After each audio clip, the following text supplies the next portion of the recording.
Silakan. Jujur, kalau tak bisa jujur, saya turun. Ya, jujur. Jadi orang Kristen kamu ini paham. Oke, kamu tuh botol. Ini kita harus jujur ya. Menurut Yesus Tuhan Esa itu Allah Bapa. Kalau menurut Kristen Yesus Esa gitu ya. Oke, berarti Tuhannya Kristen dengan Tuhannya Yesus beda. Oke. Sekarang mau pakai data apa lagi? Yesus ini khas bang. Hah? Di mana kesarjanaanmu, di mana otakmu selama ini? Saya bermanusia. Makanya jelasin. Jadi Tuhannya Esa itu siapa namanya? Oke, saya ulang ya. Karena itu, kau pahami. Kau diam. Iya, otakmu jalan. Diam. Oke, silakan. Karena itu, Allah itu Esa, Tuhan itu Esa satu. Namanya siapa? Namanya? Pula dia yang menjadi perantara. Ya, namanya siapa satu itu? Satu itu siapa? Yang menjadi manusia, yaitu Yesus Kristus. Tuhan kami itu perantara. Bapak bukan Tuhan manusia. Dia 100% manusia, 100% Allah. Oh iya, berarti Bapak bukan Tuhan ya, Yesus yang Esa ya, Bapak bukan Esa gitu ya. Ya, kamu tak bisa diam ya, mulutmu kayak perempuan benar. Topan, kan saya nanya ke Yesus, Yesus, Tuhan yang benar siapa? Allah Bapa. Matius 11:25. Aku bersyukur kepadamu Bapa, Tuhan langit dan bumi. Tuhan langit dan bumi Bapa itu ada berapa? Esa, Markus 12:29. Ada di mana, Ada di langit. Markus 18:19. Oh, berarti Tuhanmu dengan Tuhannya Kristen beda, Beda. Kalau Tuhannya Kristen manusia, kalau Tuhanku Bapa gitu. Berarti iya, mulutmu kayak binatang. Makanya kamu ngomongnya lantang kayak gini. Topan, saya ulangi lagi. Kalau Tuhannya Yesus Esa yaitu Bapa yang tidak kelihatan, yang bukan manusia. Kalau Tuhannya Kristen adalah Yesus yang kelihatan. Jadi Tuhannya Kristen dengan Tuhannya Yesus beda gitu Bang Topannya. Nah sekarang silakan pakai data apa lagi? Ini mau ngomong dengan mau tausiah, kamu apa dengan saya? Jujur aja dulu. Silakan, waktunya Topan ngomong. Mau tausiah, kamu apa? Ya silakan, pakai data saya. Kamu ngomong dari tadi itu kamu ini pakai data saya, pakai data. Kita diskusi. Ya silakan sekarang Topan. Kalau kamu mau ngomong kasih saya ngomong yang banyak. Oh iya, kamu tausiah sendiri. Pakai data sudah. Silakan Topan. Atau mau akui sudah bahwa Tuhannya Kristen dengan Tuhannya Yesus beda. Oke? Nah, sekarang kamu cari ayat lagi di mana ketuhanan Yesus. Ya, silakan. Takut kah? Enggak, jawab dulu. Siapa yang suka mute saya? Takut kah? Ya, silakan ngomong pakai data ayo. Oh, takut bilang kalau takut. Iya, silakan. Udah usah nangis lah. Ayo silakan. Jangan di-mute, kasihan. Takut nangis aja. Ayo teman. Siapa yang mute ini? Iya, orang. Oh, Topan orangnya cengeng dia, suka nangis. Ayo silakan teman. Nangis dia. Ayo Topan pakai data ayo. Topan. Halo. Tanto. Pura-pura di mute nanti supaya jangan nangis lah pura-pura di mute ini. Nanti pura-pura saya di mute. Padahal gak ada yang mute. Mau kabur dia. Mau kabur biasa gitu. Iya kayaknya. Silakan Topan. Jangan kabur saya dulu. Terus bagaimana saya ngomong? Oh ya silakan. Jangan kabur. Saya di. Ayo silakan. Jangan kabur dulu nih, live-nya baru 1/4 jam saya di YouTube. Aduh, belum panjang nih. Jangan kabur dulu. Silakan. Saya tak kabur, kamu yang takut mute saya. Ya silakan ayo ngomong. Jangan di mute siapa sih? Enggak, kita mau diskusi enggak nih? Ya, kalau mau diskusi. Kalau di mute saya keluar loh ya. Siapa yang mute ini? Enggak tahu. Moderatornya siapa ini di bawah? Ada moderator enggak? Saya bukan moderator. Biar saya bisa menginjilin dia. Dia tuh udah paham Bible, kasihan saya. Ayo, silakan. Ayo Topan. Buka Topan. Bang Datuk, saya bukan moderator Bang Datuk. Kalau aku moderator bukan saya naikin. Aku bukan. Mungkin mute sendiri dia. Bang Datuk minta naik. Saya juga bukan kok. Dia mute sendiri kelihatannya. Gak ada yang mute. Dia pura-pura mau kabur Ustaz. Iya, dia udah paham Bible sama sekali, gak tahu dia. Makanya mengakui Tuhannya Yesus. Enggak. Dengan Tuhannya Kristen beda memang. Artinya kamu tuh maksakan saya ikut otak kamu. Kan? Ya silakan pakai data. Jangan nangis, pakai data. Saya tidak nangis, kamu punya kerja di sini. Besarkan aja ya. Besarkan aja biar pakai data. Belum saya mau baca data saya mau hajar kamu dulu punya. Ya, silakan. Siapa itu Arif itu kenapa mute saya tadi kerjanya? Ya. Kurang kerja. Enggak usah nangis. Cup. Kalau mau diskusi yang bagus. Ya. Jangan kau tahu saya banyak ngomongmu kayak perempuan. Kau tahu saya dari tadi. Silakan, udah usah nangis ya kayak cewek aja kayak ibu-ibu. Ayo cepat. Kalah kau. Ayo silakan. Kamu yang kayak cewek dari tadi. Bukan saya yang mute, bukan saya yang mute. Enggak ada yang mute. Saat di jalan ini. Jangan diperlihatkan itu speedometer Bang. Saya akan menunjukkan data saya bahwa Tuhan kami itu Tuhan. Jangan sampai kelihatan speedometernya. Iya silakan. Duduk di belakang anak Mbak nak. Silakan Topan. Oke. Saya akan menunjukkan keabsahan kehakikatan Tuhan saya. Iya silakan. Pengakuan dari malaikat. Malaikat yang mengakui. Yang pertama Gabriel dalam Lukas 2 ayat 11. Hari ini telah lahir bagimu yaitu Yesus Kristus Tuhan di kota Daud. Lukas 2 ayat 11. Malaikat yang berkata, bukan manusia. Setelah itu malaikat berkata, ini Yesus sendiri yang berkata, bukan siapa-siapa yang sendiri yang berkata, aku berkuasa atas orang hidup dan orang mati. Siapa yang manusia kayak gitu? Dalam Roma 14 ayat 9. Dia berkuasa atas orang hidup dan orang mati. Dan berikutnya lagi, aku berkuasa di bumi dan di sorga. Yesus yang berkata, aku berkuasa di bumi dan di sorga. Matius 28 ayat 16 sampai 18. Dengan data-data saya ini kau mau sanggah? Sudah. Adakah Tuhan kamu itu yang berkuasa atas orang hidup dan mati? Tunjukkan Tuhan kamu. Yang udah saya sanggah ya. Tuhan kamu berkuasa atas orang hidup dan mati, berkuasa di bumi dan di sorga. Tunjukkan dalilnya. Oke, sudah udah ya. Tadi kan saya diem nih ya. Tunjukkan data. Jadi gini, bawa. Katanya Lukas 2 ayat 12, hari ini telah lahir Yesus. Lalu di ayat 22, dan ketika genap 8 hari dan ia harus disunatkan, ia diberi nama Yesus. Dan ketika genap waktu pentahiran menurut hukum Taurat Musa, mereka membawa Tuhan untuk diserahkan kepada Tuhan. Berarti ada dua Tuhan di sini ya. Tuhan baru lahir diserahkan kepada Tuhan, ya. Nah ini Tuhan mana yang benar ini? Tuhan senior. Saya mau tanya kamu, ini saya berdiskusi dengan anak yang kedua, kakak. Tadi kan saya mendengar nih. Tenang dulu, jangan nangis. Jadi ayatnya aja. Kalau mentuhankan Yesus pakai Lukas 2, berarti Tuhan ada dua di situ ya. Karena di ayat 11 Yesus ini Tuhan lahir. Lalu di ayat 22 Tuhan kecil ini yang oe-oe ini diserahkan kepada Tuhan di ayat 22-nya. Berarti ada dua Tuhan ya. Yang kedua, katanya Yesus ini, tunggu dulu Topan, gimana sih nanti kamu? Tadi saya yang diomelin karena tidak mendengar. Yang kedua katanya Yesus Tuhan karena dia kuasa. Saya nanya ke Yesus, Sus, kamu kuasa apa Sus? Enggak kata. Noise, hostnya noise, host. Waduh. Jadi gini, ketika saya nanya ke Yesus. Sebentar. Host, noise. Host. Ya lupa. Lama. Lanjut Tata. Aku nggak lihat HP ini. Udah jangan lama-lama. Udah mute sudah. Jadi gini. Pertama, yang kedua, katanya Yesus Tuhan, dia kuasa. Ternyata ketika tanya ke Yesus, benar kamu kuasa? Tidak, aku tidak bisa berbuat apa-apa dari diriku sendiri. Ya, Yohanes 5:30. Jadi jelas, untuk mentuhankan Yesus juga ada data, Topan. Ya, hari ini telah lahir Tuhan. Ternyata Tuhan ada dua. Lukas 2 ayat 11 di situ. Yang kedua, Yesus kuasa. Ternyata ajaran lu bukan dari dirinya. Yohanes 7 ayat 16. Ajaranku bukan dari diriku sendiri, tapi dari Allah yang mengutus aku. Bahkan ketika dia menghidupkan Lazarus, minta dulu kepada bapaknya. Yohanes 11 41 sampai 44. Apa kuasanya Yesus?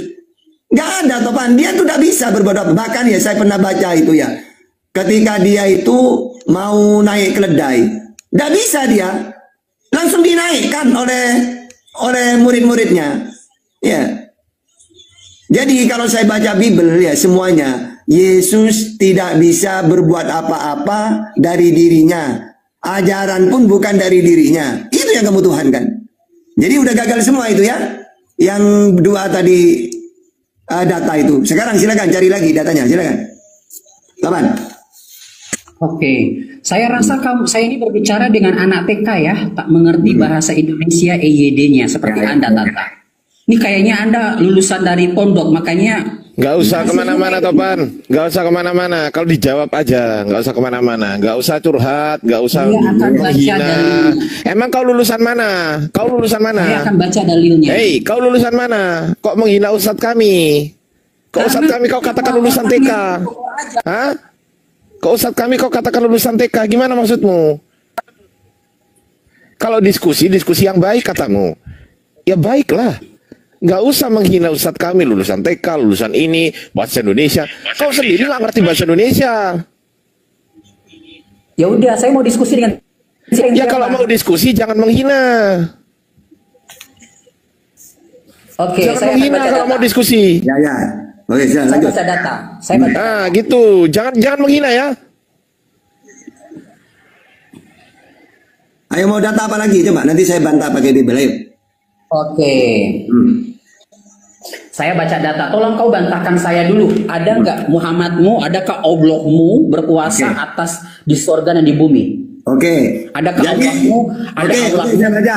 Ali Imran ayat 189. Oke. Hadis saya tidak minta yang lain-lain. Oke, ini. Oke. Tunjukkan dalil. Iya Ali Imran. Ini Topan. Kita satu-satu bahas. Oke, saya akan buka di sini Ali Imran berapa? Saya terjemahan. Ali Imran 189. Oke. Kalau Yesus tadi tidak bisa apa-apa ya. Kamu haki itu ya. Aku tidak bisa berbuat apa-apa. Pakai terjemahan. Itu Yesus ya. Tidak, saya bilang di sini malaikat Gabriel yang menyampaikan Tuhan. Kalau Anda mengkomplain malaikat Gabriel berarti sederajat Anda lebih tinggi dari Gabriel. Anda aja siapa? Ya itu saya sudah bantah. Di ayat 22-nya Yesus diserahkan kepada Tuhan. Tidak usah dulu Anda tantang dengan ayat yang lain. Itu kisahnya berbeda. Itu perumpamaan sejarah. Ayat itu. Kita ini gini teman-teman, bukan berbeda. Kamu kan baca sampai ayat gitu. Tunggu. Kamu kan baca sampai ayat 11 kan? Coba kamu teruskan sampai 22. Ternyata Yesus diserahkan kepada Tuhan di ayat terusan. Baru kita cari ayat kamu. Ini data saya. Kamu tidak usah bawa data. Mana pakai data itu juga? Nah, data kamu itu gak berkualitas bagi saya karena kamu tentu saya bawa data. Saya ini bawa data. Bahas data saya itu. Teman-teman gini loh. Coba pertanyaan kamu kan gini tadi. Tata Yesus itu Tuhan karena di Lukas 2 ayat 11 malaikat mengabarkan telah lahir Tuhan kan? Yesus Kristus Tuhan. Lalu saya bantah dengan ayat selanjutnya. Kemudian Yesus ini diserahkan kepada Tuhan. Berarti kan ada dua Tuhan berarti. Ya. Terus kamu mengatakan lagi ayat yang nomor 2. Tata Yesus itu Tuhan karena dia kuasa. Saya bilang tidak. Yesus tidak bisa berbuat apa-apa dari dirinya sendiri. Yohanes 5. 5:30. Berarti Topan, dua data itu sudah saya gagalkan. Saya di mute. Tolonglah hargai. Ini karena kamu tidak mau mendengarkan penjelasan. Seakan-akan tidak dibantah ayat-ayat itu. Benar sudah saya bantah semua. Ya. Nah, sekarang kamu nanya ke saya. Tadi kan Yesus sudah gagal jadi Tuhan karena tidak bisa berbuat apa-apa dari dirinya. Terus kamu nanya, Tata, di mana Allah itu Maha Kuasa? Oke. Ali Imran 189. Walillahi mulkus samawati wal ard wallahu ala kulli syai'in qadir. Jadi milik kepunyaan Allah lah kerajaan langit dan bumi, semuanya penciptaannya. Dan dia maha kuasa atas segala sesuatu. Oke, sudah saya jawab ya, Allah maha kuasa ya. Kalau Yesus tidak bisa berbuat apa-apa. Oke. Saya lanjut. Tunjukkan di mana Allah kamu tuh berkuasa tadi kau bilang kan? Iya. Allah kamu aja nggak jelas bagi saya. Sama dengan minta maaf, saya simpulkan kesalahan kamu tuh nggak jelas. Iya, sama bisa dengan diskusi aja, jangan klaim. Bisa diskusi juga, aja. Bisa juga jangan klaim dulu, diskusi aja. Jangan bilang nggak jelas. Saya juga teman. Allah kamu tuh nggak jelas karena Allah kamu tuh kamu nggak kenal. Dengerin dulu, jangan main klaim, bukti, jangan klaim. Coba tunjukkan ayatnya di mana gitu aja, nggak usah. Ya diskusinya nggak usah klaim gitu. Kau di sini mau jadi tamu atau mau jadi pembantu? Hah? Ustadz Tata ini terlalu sabar loh. Kami menghargai ustadz guru-guru kami loh. Ya, ustadz kami ini terlalu sabar. Aku tahu beliau sabar. Kau mau jadi tamu atau mau jadi pembantu? Saya tanya. Kau mau jadi tamu atau mau jadi pembantu? Hah? Kau mau jadi tamu atau mau jadi pembantu? Saya tanya. Saya jadi tamu, tapi kalian tahu siasat. Oke, kalau mau jadi tamu yang sopan. Kalau mau jadi tamu yang sopan, nggak usah bilang-bilang Allah kami nggak jelas dan sebagainya. Nggak usah. Kau jadi tamu kan? Nah, kau jadi pembantu akhirnya sekarang. Kalau jadi pembantu, kau akan nurut sama perkataan kami majikan gitu loh. Kalau majikan bilang mute, nah sama kayak sekarang mute dulu. Nah pinter, nurut sama kami gitu loh. Ya, ngeyel tuh boleh Pan. Ngeyel tuh boleh ya. Udah kalau begini ngeyel, kenapa mau kabur? Silakan turun aja. Jangan turun sendiri kalau bisa saya turunkan. Takut dia. Jangan turun sendiri kalau bisa saya turunkan ya. Ustadz Tata ini memang sabar teman-teman orangnya. Jadi harus kenal Ustadz Tata teman-teman. Beliau ini memang sabar gitu loh. Tapi kadang teman-teman di bawah ini dan saya juga sih sebenarnya itu merasa geram dengan Ustadz Tata dikatain nggak paham, Ustadz Tata dikatain begini dan begitu, Allah dikatain nggak jelas loh. Kau nggak perlu naik ke atas, nggak apa-apa Pan. Harga diri kami itu bukan kamu. Ya. Ingat teman-teman muslimnya itu seolah-olah begitu, tapi ya bagaimana Ustadz Tata memang sangat sabar mengelola. Iya, maksud saya gini loh. Harga diri seorang muslim, harga diri komal Islam itu bukan bergantung kepada manusia laknat kayak Topan tadi. Enggak ada. Jadi jangan mentang-mentang gini. Oh, komal ini enggak ada, saya enggak rame. Loh, kami enggak peduli, enggak ada kamu gitu loh. Masih ada Kristen yang lain yang sopan. Masih ada gitu loh. Jadi harga diri kami itu bukan kamu. Jadi kami nggak peduli gitu loh. Kau mau turun kayak, kau mau mati kayak, gak ngurus. Ya. Hati-hati kalau berbicara dengan Ustadz kami. Kita sambut dulu. Ada tamu namanya AWGD ya. Selamat pagi menjelang siang. Assalamualaikum Ustadz. Waalaikumsalam warahmatullahi wabarakatuh. Maaf, Ismail Sejati. Selamat siang menjelang. Ismail Sejati, selamat siang. Bang Aldi, selamat siang Bang Aldi. Waduh, nggak ada yang jawab. Ya, saya lanjut Rudihar, selamat siang Rudihar. Siang, saya monitor Aldi. Ya. Oh iya Bang Aldi, dari Muslim Kristen Bang Aldi? Saya Kristen Bang. Oh, Kristen siap. Oke lah, sebentar ya. Saya lanjut dulu ya. Rudihar Tono ya. Ya, bisa nggak nanya? Sebentar. Saya lanjut dulu. Ya, sebentar. Saya lanjut dulu. Jangan saya yang digedein, Ustadz Tata aja, jangan. Beliau guru kami ya.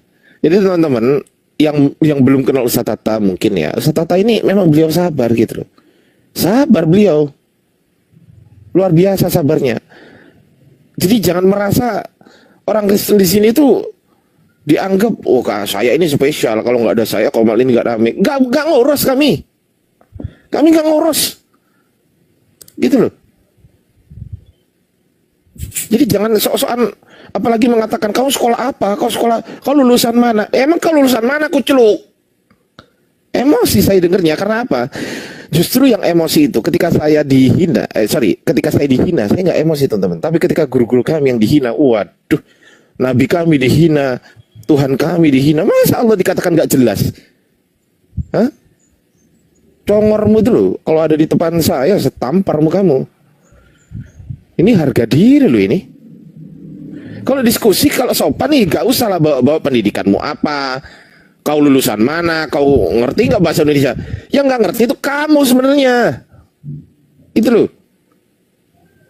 Ya kalau diskusi aja. Oke Ustadz Tata kami jawab ya. Ini ada di ayat ini mengatakan begini ya gitu loh. Kayak Ustadz Tata pakai data gitu loh. Yohanes 5:30. Dijelaskan pakai data. Nggak usah bawa-bawa kau sekolah apa? Kau sekolah apa? Emang kau sekolah mana? Hah? Kau sekolah mana kau? Lulusan apa kau?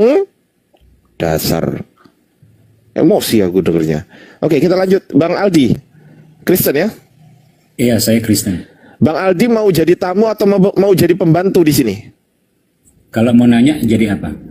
Kalau mau nanya, sopan jadi tamu. Tapi kalau mau nanya, tapi menghina jadi pembantu. Yang mana? Saya mau nanya aja. Oke, jadi tamu ya. Ya. Kalau mau jadi tamu, kami hargai Anda sebagai seorang tamu. Oke, silakan Ustaz Tata.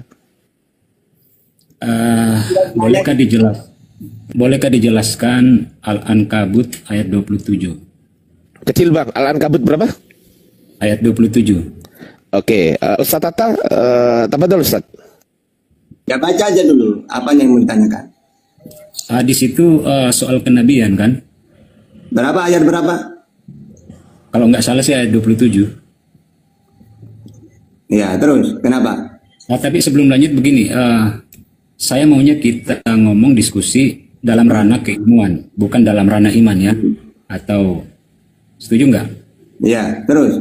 Artinya kalau iman kan ya itu nggak bisa diperdebatkan. Kepercayaanmu. Tapi kita dalam ranah keilmuan. Iya, terus. Oke, ya maksud saya di Al-Ankabut itu ayat 27 di sana dikatakan bahwa yang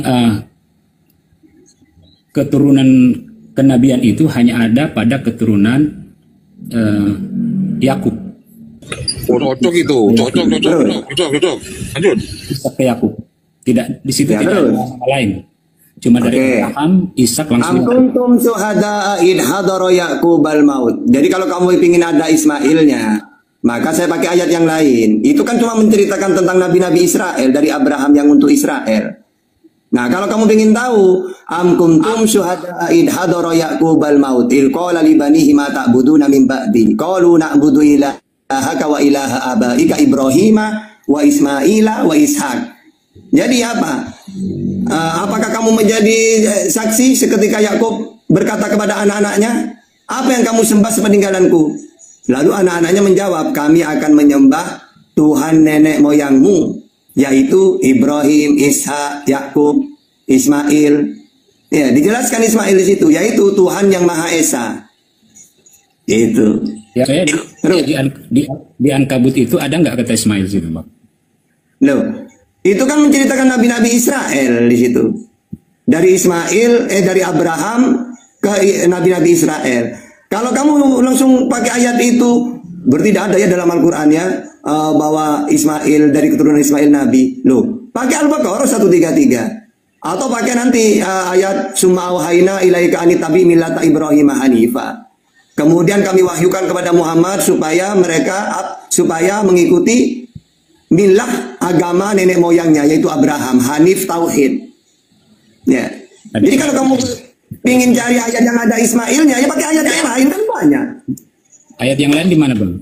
Coba Al-Baqarah 2 Al-Baqarah 133. Sabar ya, saya buka sini ya. Al-Baqarah 133.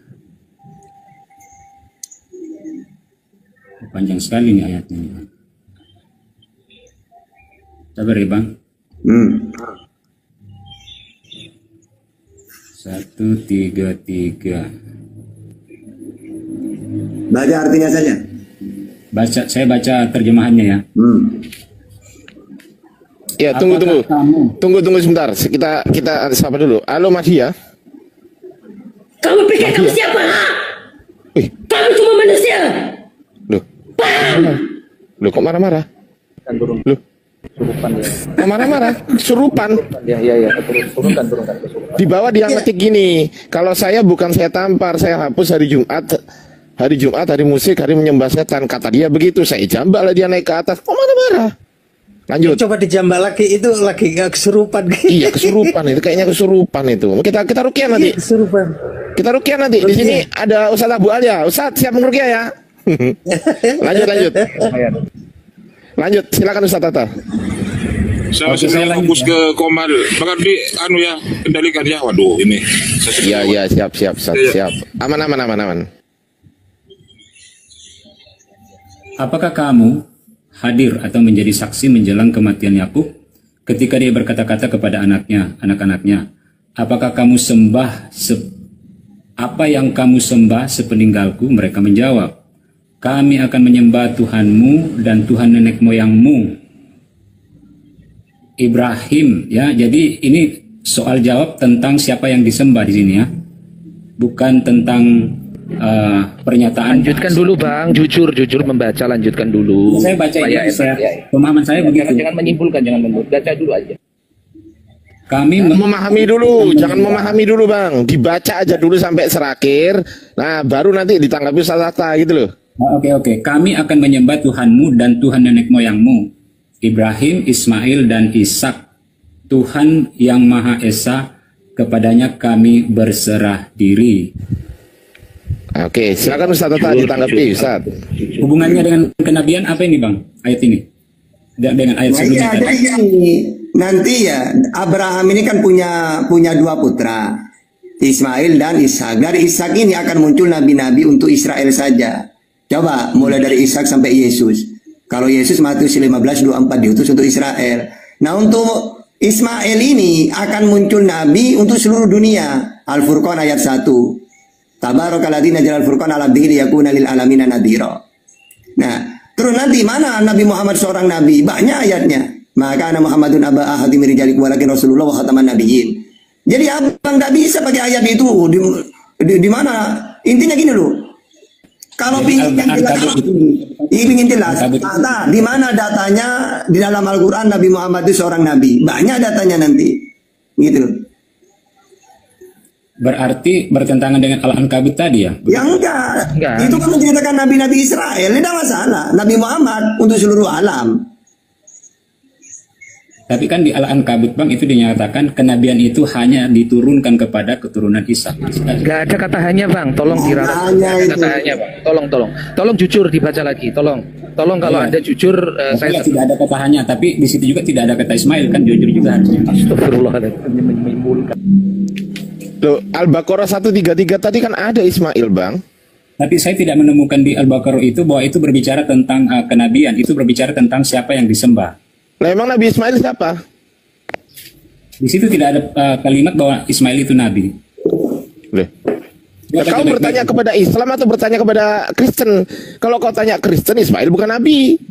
Enggak, maksudnya di ayat 133 itu tadi tidak ada kata Nabi Ismail di situ kan? Ishak juga nggak dikatakan nabi itu Bang, cuma nama saja. Lah ada gimana tadi?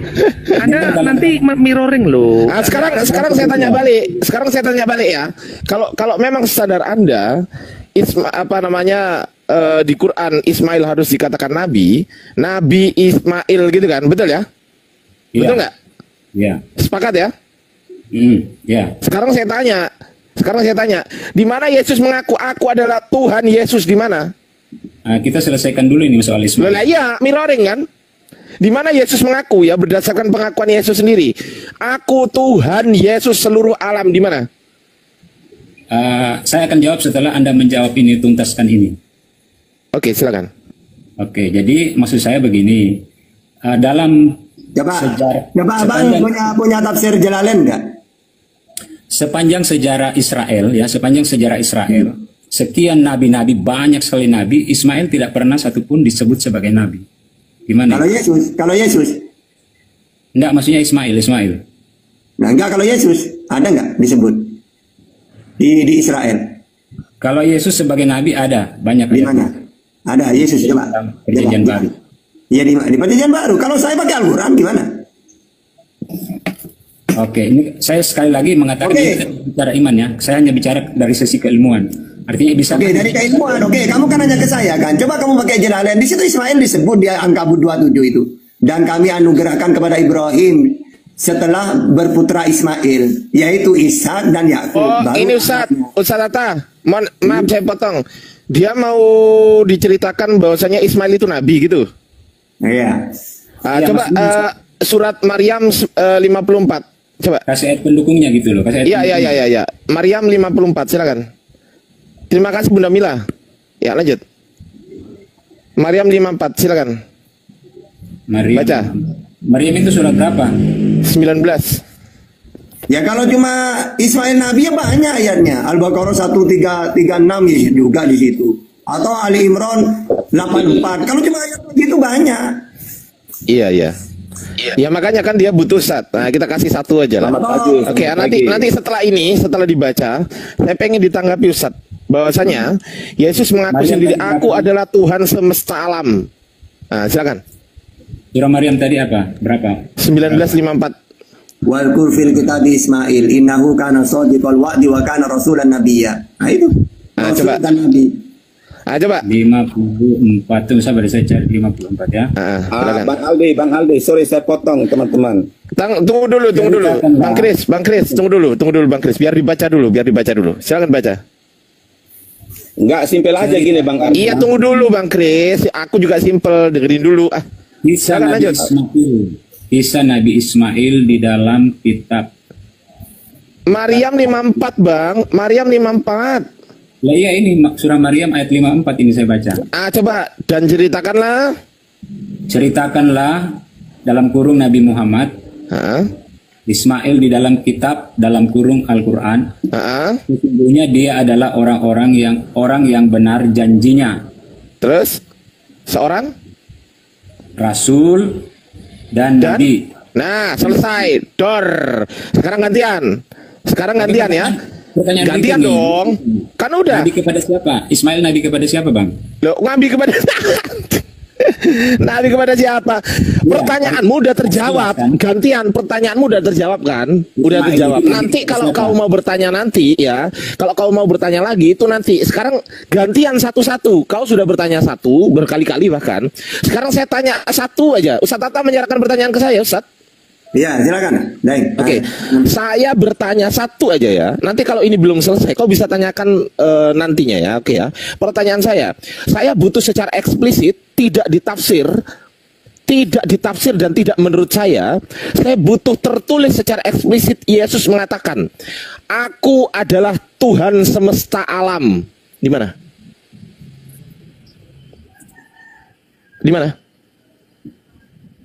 Gimana itu maksudnya? Ya, tunjukkan ayatnya di perjanjian baru atau perjanjian lama. Aku adalah Yesus, Tuhan semesta alam. Di mana tertulis? Aku butuh itu. Karena Anda menuntut bahwasanya Nabi Ismail itu harus tertulis Nabi. Nah, udah ya. Udah saya buktikan tadi. Sekarang Matius 19 ayat 28. Coba baca. Matius 19 ayat 28. Oke, Matius 19 28 itu bukan 28. Aku hafal itu. Itu bukan mana. Sesungguhnya aku berkata kepadamu, ketika anak manusia duduk di atas tahtanya yang mulia dalam dunia baru, kamu muridku juga akan bertakhta menghakimi 12 suku Israel. Mana? Sorry, terputar. Matius 28 ayat 18. Matius 28 itu lagi. Malah itu lagi. Oke. Salah kutip. Kepadaku telah diberikan segala kuasa di sorga dan bumi. Saya nggak tanya kuasa, Bang. Saya bertanya, aku Yesus adalah Tuhan semesta alam. Harus ada kata-kata aku adalah Yesus. Dengerin dulu. Oh, nggak bisa. Anda menuntut kata NABI. Saya menuntut ada tertulis YESUS, itu yang pertama. Yang kedua, ada tertulis TUHAN, Tuhan. Yang ketiga, ada tertulis semesta alam. Aku Yesus, Tuhan semesta alam. Di mana? Saya menuntut. Di ayat itu kan mengatakan aku berkuasa di sorga dan di bumi. Berkuasa? Aku telah diberikan itu, bukan memberikan. Diberikan kuasa. Saya nggak tanya itu tapi saya tanya, aku Yesus adalah Tuhan semesta alam. Mana ada tulisan Yesus? Mana ada tulisan Tuhan? Mana ada tulisan semesta alam? Itu yang saya tanya. Saya menuntut, Anda menuntut tadi sesuatu yang harus tertulis ya. Saya juga menuntut dong sesuatu yang harus tertulis sesuai dengan apa yang saya katakan. Mana? Oke, berarti sama ya, satu sama. Saya. Lu kok satu sama? Saya berhasil jawab kok tadi. Anda juga tidak menjawab. Anda tidak menjawab Nabi Ismail itu kepada siapa? Nabi Ismail kepada siapa? Tadi NABI kan? Nabi itu apa? Nabi itu kepada siapa, bukan? Enggak, saya tanya, Nabi itu NABI bukan? Nabi Ismail kepada siapa? Enggak, saya enggak tanya itu. Enggak. Nabi itu NABI bukan? Pertanyaan Anda tadi kan mengatakan gini, di mana Ismail dikatakan nabi kan gitu. Itu pertanyaan. Setelah saya tunjukkan, Anda tanya lagi. Loh, Nabi kepada siapa? Pertanyaan Anda adalah dengerin dulu. Ismail nabi kepada siapa? Dengerin dulu, woi. Pertanyaan Anda adalah di mana Ismail tertulis NABI, betul? Itu Ya, tadi betul. pertanyaan Anda, betul? Betul. Betul? Ya betul betul. Di surat Maryam 54 ada nggak kata-kata 1 Ismail, 2 NABI, ada nggak? Ada. Ada, selesai. Sekarang saya tanya, di mana Yesus tertulis aku Yesus YESUS TUHAN SEMESTAALAM, di mana? Oke, Bang Saya Aldi. nggak nemukan. Saya nggak Bang nemukan. Aldi. Gimana Bang Aldi? Saya tidak temukan yang diminta. Berarti bukan Tuhan ya, Yesus ya? Saya tidak berkesimpulan. Iya loh, saya simpulkan dong. Anda kan menyimpulkan gara-gara Ismail tidak tertulis NABI, gara-gara Ismail tidak tertulis NABI, maka Anda menyimpulkan Ismail bukan nabi. Tadi udah dikasih tahu sama Satata lo. Nabi Ismail itu nabi. Anda nggak mau kan? Nggak mau kan? Anda minta. Anda nggak mau kan tadi kan? Betul nggak? Anda nggak mau kan tadi? Betul nggak? Betul nggak? Anda nggak mau tadi? Betul nggak? Saya sudah Anda nggak terima mau nggak tadi? Ismail Betul nggak? Enggak, jawab dulu. Anda nggak mau kan tadi? Betul? Saya sudah baca Nabi itu. Anda nggak mau kan tadi? Betul nggak? Anda nggak mau Ya, kan betul. tadi? Betul nggak? Jawab dulu. Betul Ya, nggak? betul, Betul nggak? betul, Betul nggak? Betul nggak? Betul. Betul. Sekarang pertanyaan lanjutan. Ketika Anda nggak Pertanyaan mau, dengerin dulu. Ketika Anda nggak mau bahwasanya Ismail itu adalah nabi, Anda lalu menuntut dan harus ada mana Ismail tertulis NABI. Saya jawab. Ya sudah, itu kan Saya sudah. jawab Itu dan sudah. udah Itu terjawab saya sudah akui. di Itu saya dalam sudah akui. Maryam 15. Dengerin dulu. 19 Iya, saya sudah akui. ayat 54 di situ tertulis 1 ISMAIL dan kedua NABI. Udah terjawab itu. Sekarang pertanyaan Ya. saya, Secara di mana teks saya tertulis? sudah ada. Di Secara mana teks saya tertulis? Di mana tertulis YESUS TUHAN SEMESTAALAM, di mana? Saya tidak temukan. Berarti Yesus bukan Tuhan semesta alam. Sepakat? Oke, terserah kesimpulan Anda. Lo enggak, harus sepakat, nggak bisa. Harus sepakat, nggak bisa. Sepakat dulu, baru lanjut. Saya tidak bisa sepakat Nggak sesuatu yang bisa, saya harus tidak tahu. sepakat, nggak bisa. Sesuatu yang saya tidak tahu. Oh, Saya kan nggak tidak bisa, tahu. nggak ada kok, nggak ada tulisannya kok. Sesuai dengan narasi Anda, sesuai Gimana saya dengan sepakat kalau saya tidak sesuai tahu? dengan standar yang Anda gunakan. Kalau tidak ada tertulis NABI, maka Ismail bukan nabi. Itu standar Anda. Oke, standar Anda saya gunakan sekarang. Kalau tidak tertulis TUHAN semesta alam, maka Yesus bukan Tuhan semesta alam. Sepakat? Oke, saya ikut dulu. Sepakat? Alarmu. Saya ikut Sepakat? alarmu. Oke, Sepakat nggak? Sepakat? Sampai di sini sepakat. Sepakat. Ustadz Tata dia sudah menyatakan bahwasanya coba Ustadz Tata monitor Ustadz. Ya, tapi saya oke, teman-teman Kristen di bawah, Bang Aldi sebagai seorang Kristen hari ini alhamdulillahirabbil alamin telah mengakui bahwasanya Yesus ternyata bukan Tuhan semesta alam, teman-teman. Alhamdulillahirabbil alamin ya, Bang Aldi telah mengakui Yesus bukan Tuhan semesta alam. Di record teman-teman ya, di record, silakan di record. Ustadz Tata udah Oke, di record ya ini ya. lanjutan. Iya, sabar dulu. Udah di record ya. Udah ya. Pertanyaan lanjutan. Sekarang begini, dengerin dulu dong. Saya selesaikan dulu. Saya belum selesai. Saya selesaikan dulu. Ustadz Tata monitor Ustadz. Iya, lanjut. Ada nggak tertulis Allah adalah Tuhan semesta alam, Ustadz? Alhamdulillahirabbil alamin. Nah, berarti Allah adalah Tuhan semesta alam. Nah, berarti yang Tuhan semesta alam bukan Yesus tapi Allah. Sepakat, Bang Aldi? Oke, pertanyaan lanjutan. Enggak, sepakat dulu kita. Kita sepakat dulu bahwasanya tunggu dulu. Kita sepakat dulu bahwasanya Yesus bukan Tuhan semesta alam. Ternyata yang Tuhan semesta alam adalah Allah Subhanahu wa taala. Jadi Ismail nabi kepada siapa? Sepakat dulu kita. Iya, sepakat dulu kita. Sepakat? Udah, tadi kan sudah selesai. Enggak, sepakat dulu kita. Sepakat. Anda harus mengakui dong. Oke, Yesus bukan Tuhan semesta alam. Silakan ngomong begitu dulu. Saya sudah katakan tadi, iya, saya sepakat. Ya, sepakat bahwasanya Yesus bukan Tuhan semesta alam, oke? Sekarang pertanyaannya, oke dulu dong, oke-nya mana? Ismail nabi untuk siapa? Oke, silakan Ustaz Tata. Oke.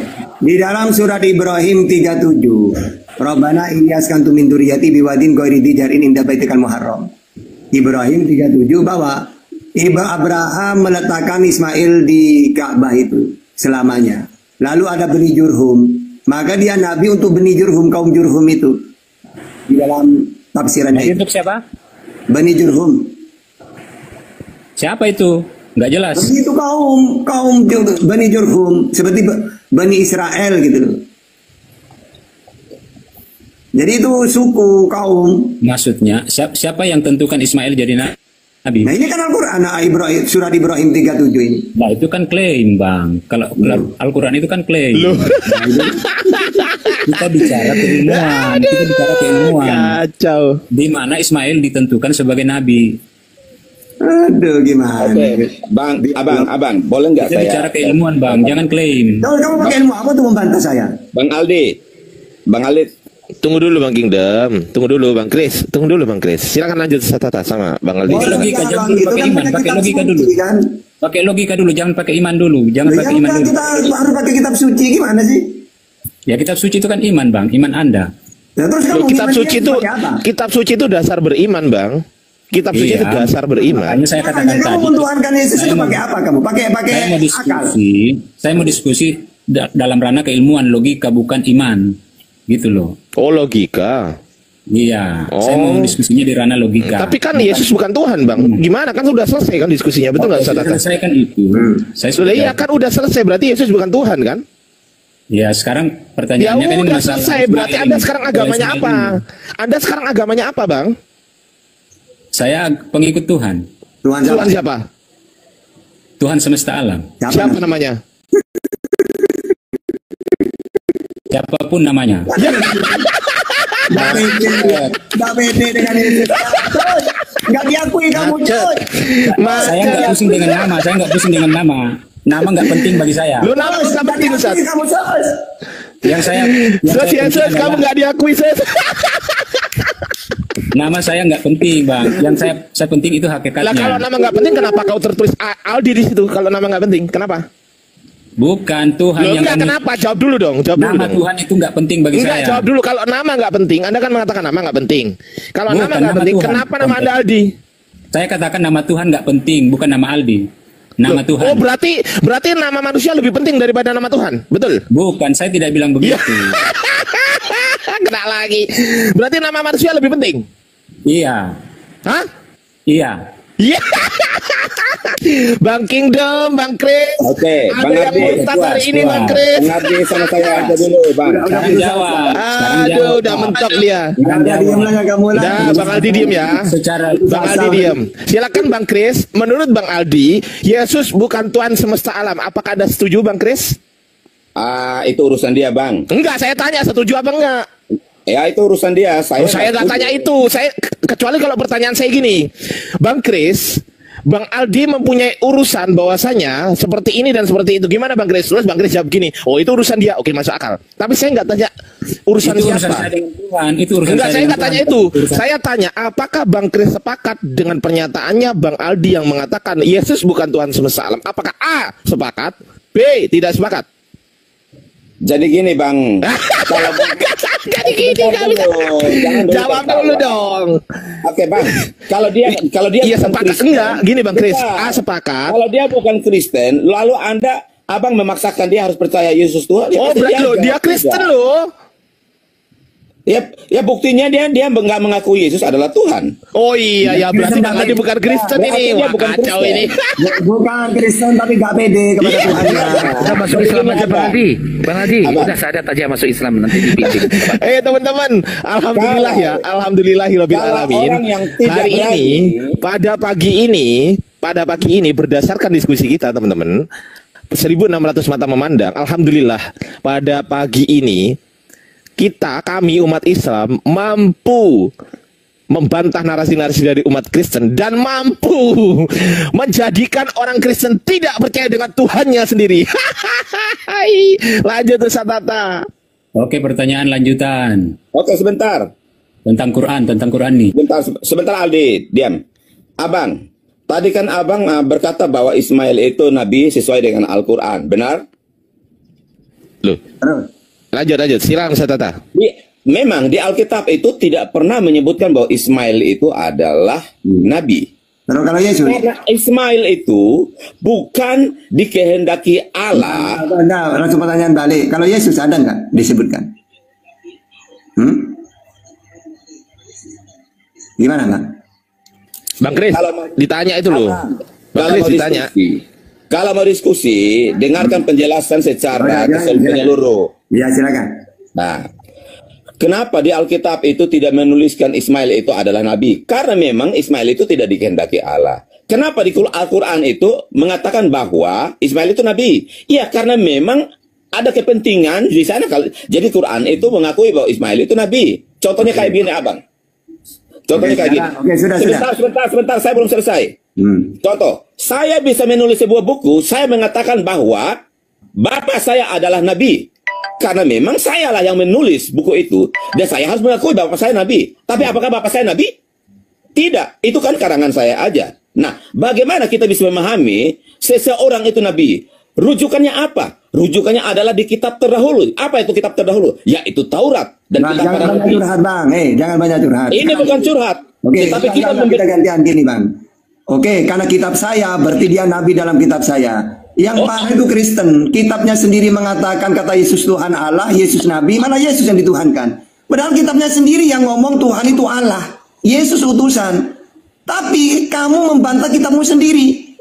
Karena kamu tadi kan bilang, Tata, kalau dia itu nabi menurut kitabmu, wajar dong kitab kamu, Tata. Loh, kamu lebih parah. Udah tahu di kitab kamu Tuhan itu Allah Bapa, Matius 11:25, dan Yesus seorang nabi, Markus 6 ayat 4, dan utusan Allah untuk Israel, Matius 15:24. Kamu tidak percaya ke kitab kamu sendiri. Coba, parah kan? Gimana itu? Oke, saya menjawab, tapi tolong jangan dipotong.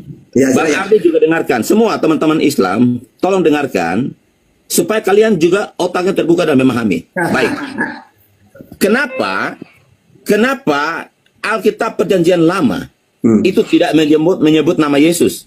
Karena memang Allah belum memperkenalkan namanya kepada manusia. Sehingga para nabi itu, mereka mengimani Yesus yang akan datang itu, yang dinubuatkan itu. Mereka mengimani. Di mana nubuatnya? Di mana nubuatnya? Ya.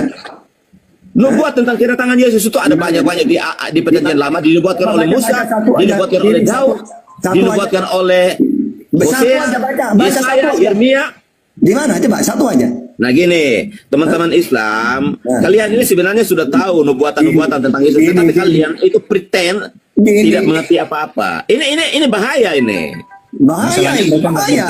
Kalian ini sebenarnya tahu, tapi pretending. Saya mau nantang dialog, bukan untuk dengerin curhat, oke? Percuma dong saya menguasai Bible kalau cuma dengerin curhatnya. Saya bukakan ya nubuatan-nubuatannya. Ya, silakan satu-satu ya, silakan. Oke, salah satunya adalah di Yesaya 53. Baca. Tapi kita mulai dari nubuatan Musa. Di mana Musa? Oke, baik. Masalahnya Muslim itu nggak ngerti nubuatan. Apa itu nubuatan? Itu masalahnya. Ya, nanti saya tantang dialog, kamu kencing berdiri kamu nanti. Saya tantang dialog, berani kamu? Ngerti nggak artinya nubuatan, Bang Tahtang? Apa itu nubuatan? Oke, saya bacakan. Seorang nabi akan kubangkitkan bagi mereka dari antara saudara mereka seperti engkau ini. Aku akan menaruh firmanku. Oke, sudah. Dan ia akan mengatakan kepada mereka segala. Sudah. Di situ kan nabi. Terus kenapa kamu tuhankan dia? Ya? Akan kubangkitkan nabi. Tiba-tiba bangkit beneran kamu tuhankan. Coba apa alasannya kamu mentuhankan nabi itu? Ayo. Oke. Kenapa Yesus itu disebut nabi dan disebut Tuhan? Yesus itu semua gelar yang ada. Dia nabi. Terus kamu lantik jadi Tuhan. Dia raja, dia Allah, dia Tuhan. Makanya Lukas, sebentar, jangan dulu potong. Makanya Lukas 2 ayat 11. Para malaikat itu datang dan mengatakan bahwa Yesus Kristus Tuhan itu telah lahir. Makanya ketika Yesus berdoa kepada murid-muridnya, aku telah memberikan namamu, nama yang kau berikan kepada mereka. Udah, jangan panjang-panjang. Sekarang di ayat itu akan kubangkitkan Tuhan atau aku akan kubangkitkan nabi di situ? Abang, semua dengarkan dulu. Jangan Anda tertawa. Kalian ini tertawa sesuatu yang tidak kalian paham. Ini yang menjadi kamu selalu bunuh diri dengan data-datamu sendiri dari dulu. Bro, makanya dengarkan saya.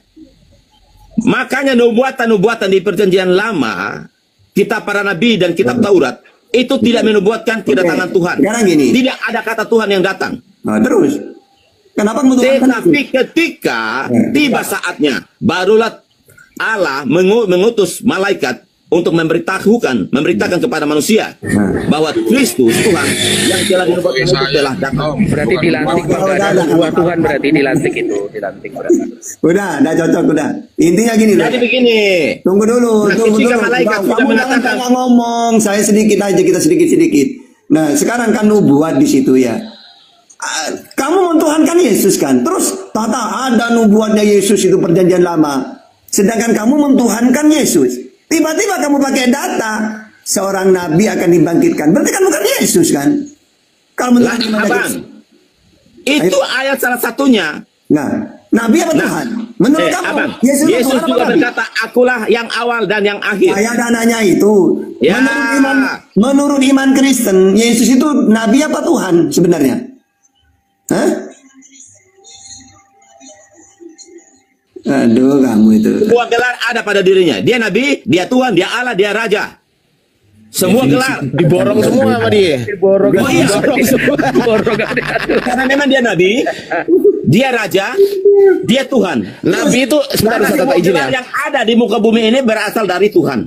Definisi kita tentang Tuhan beda dengan Islam. Jadi gini. Manusia atau bukan, Bang? Bang Ardi dan Bang Tata. Bang Kris. Bang Ardi dan Bang Tata. Ini yang membedakan. Ini yang membedakan antara kita Kristen dan Islam. Islam itu tidak punya Roh Kudus. Sehingga kalian jangan presiden juga ya. Kalian tidak bisa memahami Alkitab karena kalian tidak punya pembimbing, yaitu Roh Kudus. Ini yang perlu kalian pahami. Jangan nanti kamu saya tantang pakai data, nanti siapa yang dipenuhi Roh Kudus kamu pelongo nanti. Bro, kalian menguasai Alkitab dari Kejadian sampai Wahyu, mau hafal semua ayat. Tanpa Roh Kudus kalian tidak akan memahami isinya. Ya udah, yang penting dialog kita ayo. Dengarkan saya sebentar.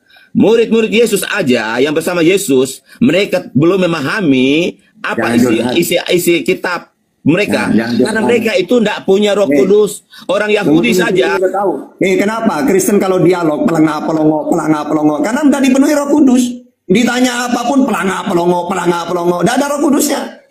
Coba umat Islam, Bang Juma, Ardi, gitu ya, Ustaz Sugi. Kalian itu mau ditanya, pakai data, apa ada Roh Kudusnya? Kalau kamu kalian hanya mudah teriak-teriak. Imani saja, pelanga-pelongo, imani saja.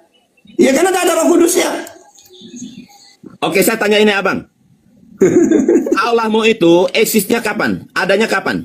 Oke, Allah itu ada sebelum Nabi Muhammad diutus. Allah memperkenalkan dirinya melalui Musa, nabi-nabi sebelum Nabi Muhammad. Oke, di mana Allah berkata kepada Musa, Tuhan berkata kepada Musa, akulah Allah. Ayat 14. Di mana langsung dijawab pakai ayat.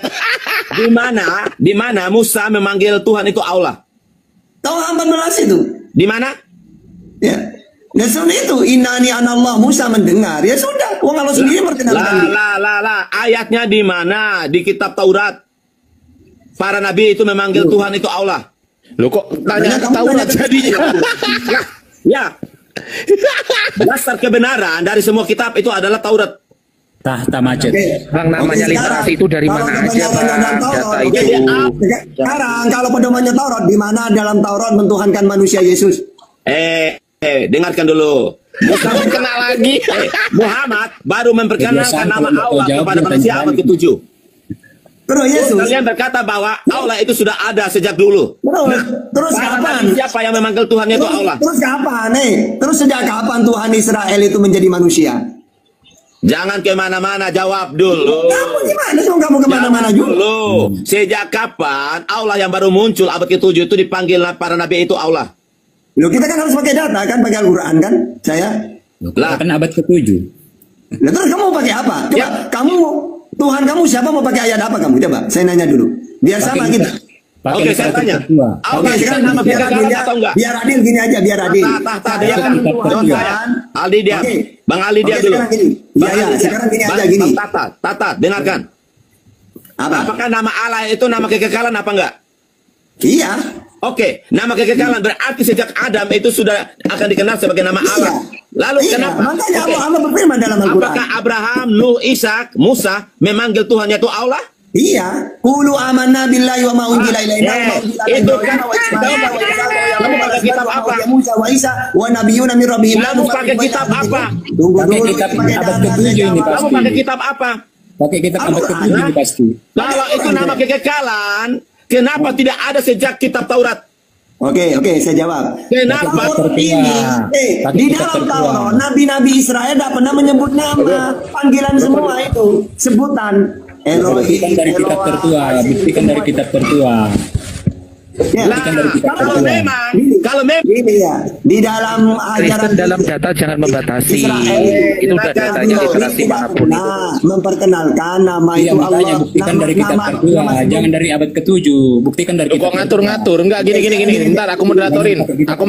Gini. Bang Adi, gini. Aku moderatorin. Gini.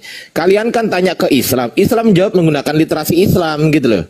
Kalau Taurat itu kitabnya orang Yahudi, bukan kitab kalian juga, bukan. Ya, okay kitab kalian bukan Taurat, bukan Zabur, bukan Injil,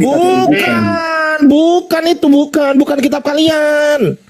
Abang, udahlah, itu bukan kitab kalian lah. Kitab kalian itu Biblos.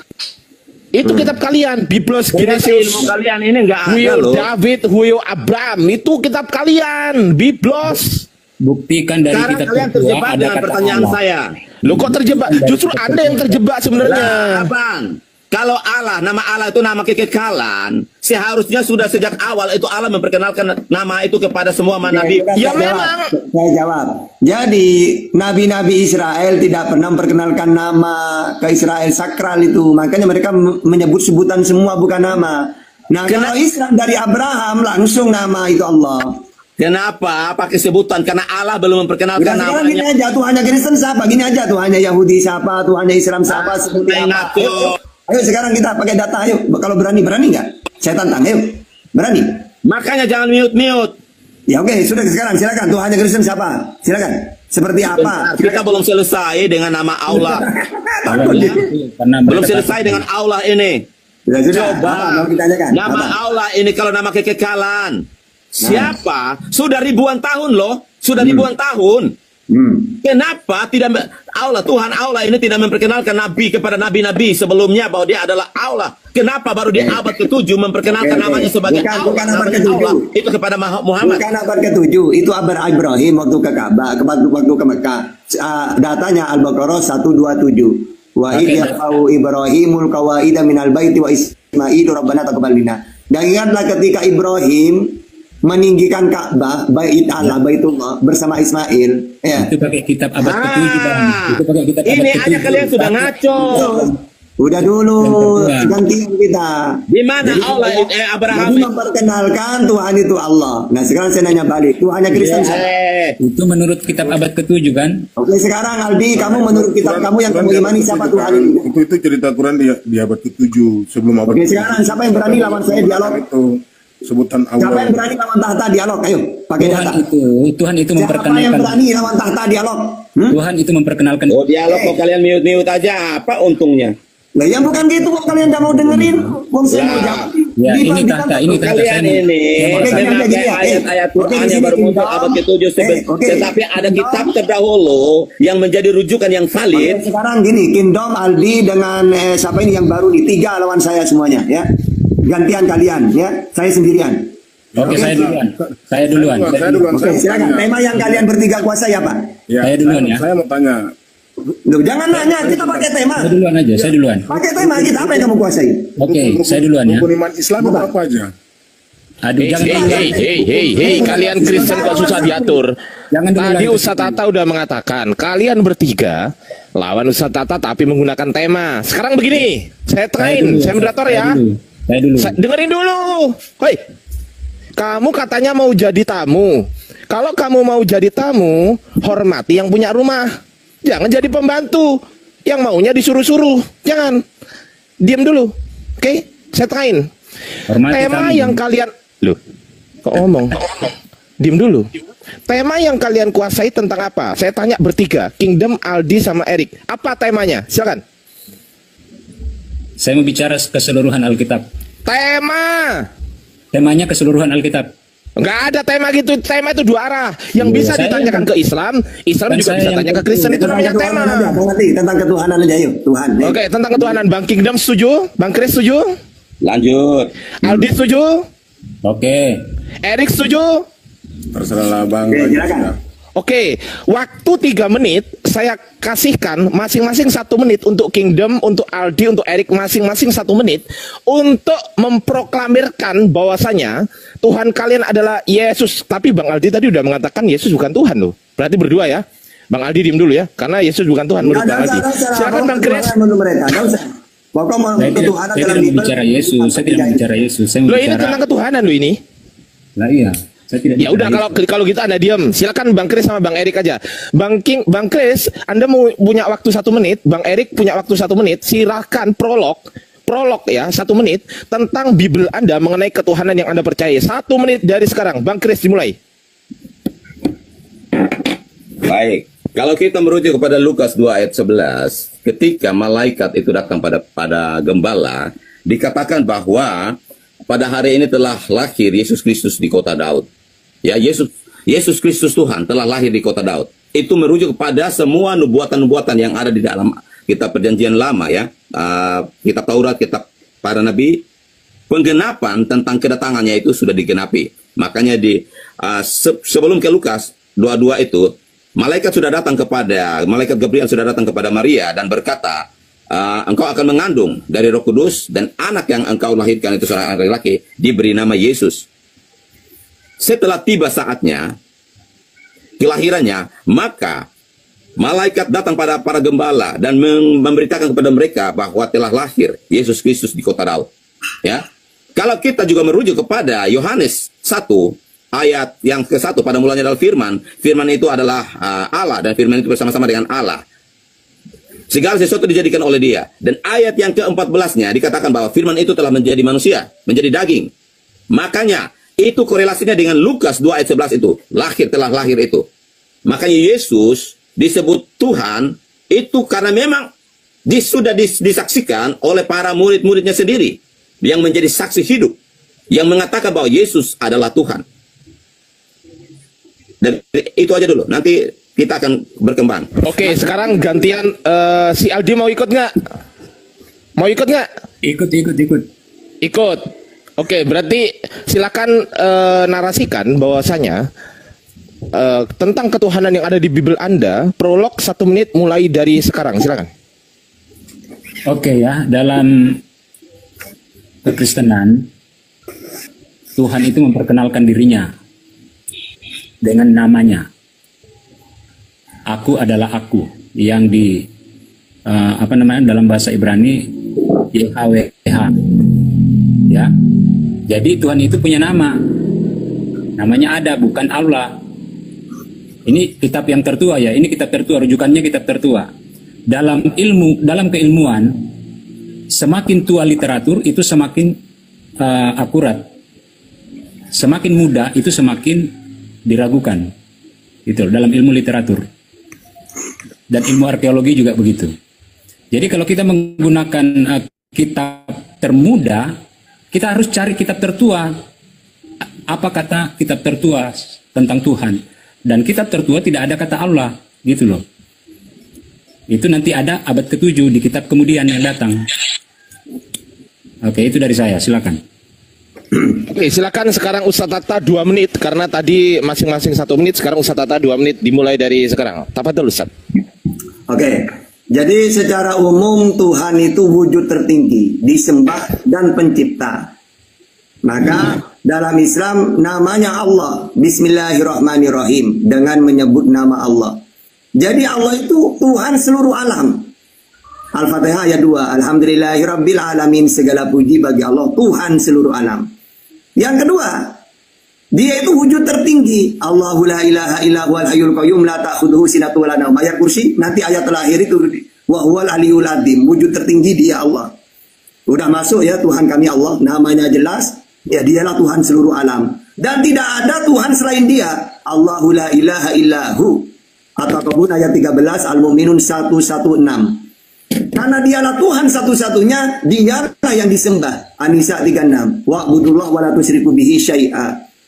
Karena dialah satu-satunya Tuhan, dialah pencipta langit dan bumi. Allahul ladzi khalaqas samawati wal ard. Ibrahim 32 Sajdah ayat 4, Al-A'raf 54, Yunus ayat 3. Allahul ladzi khalaqas samawati wal ard. Lalu yang terakhir ya. Wujud tertinggi masuk. Ya kalau ada Tuhan, aku tidak bisa berbuat apa-apa, bukan Tuhan, ya. Atau Bapak lebih tinggi daripada aku, bukan Tuhan, karena bukan wujud tertinggi. Terus harus disembah.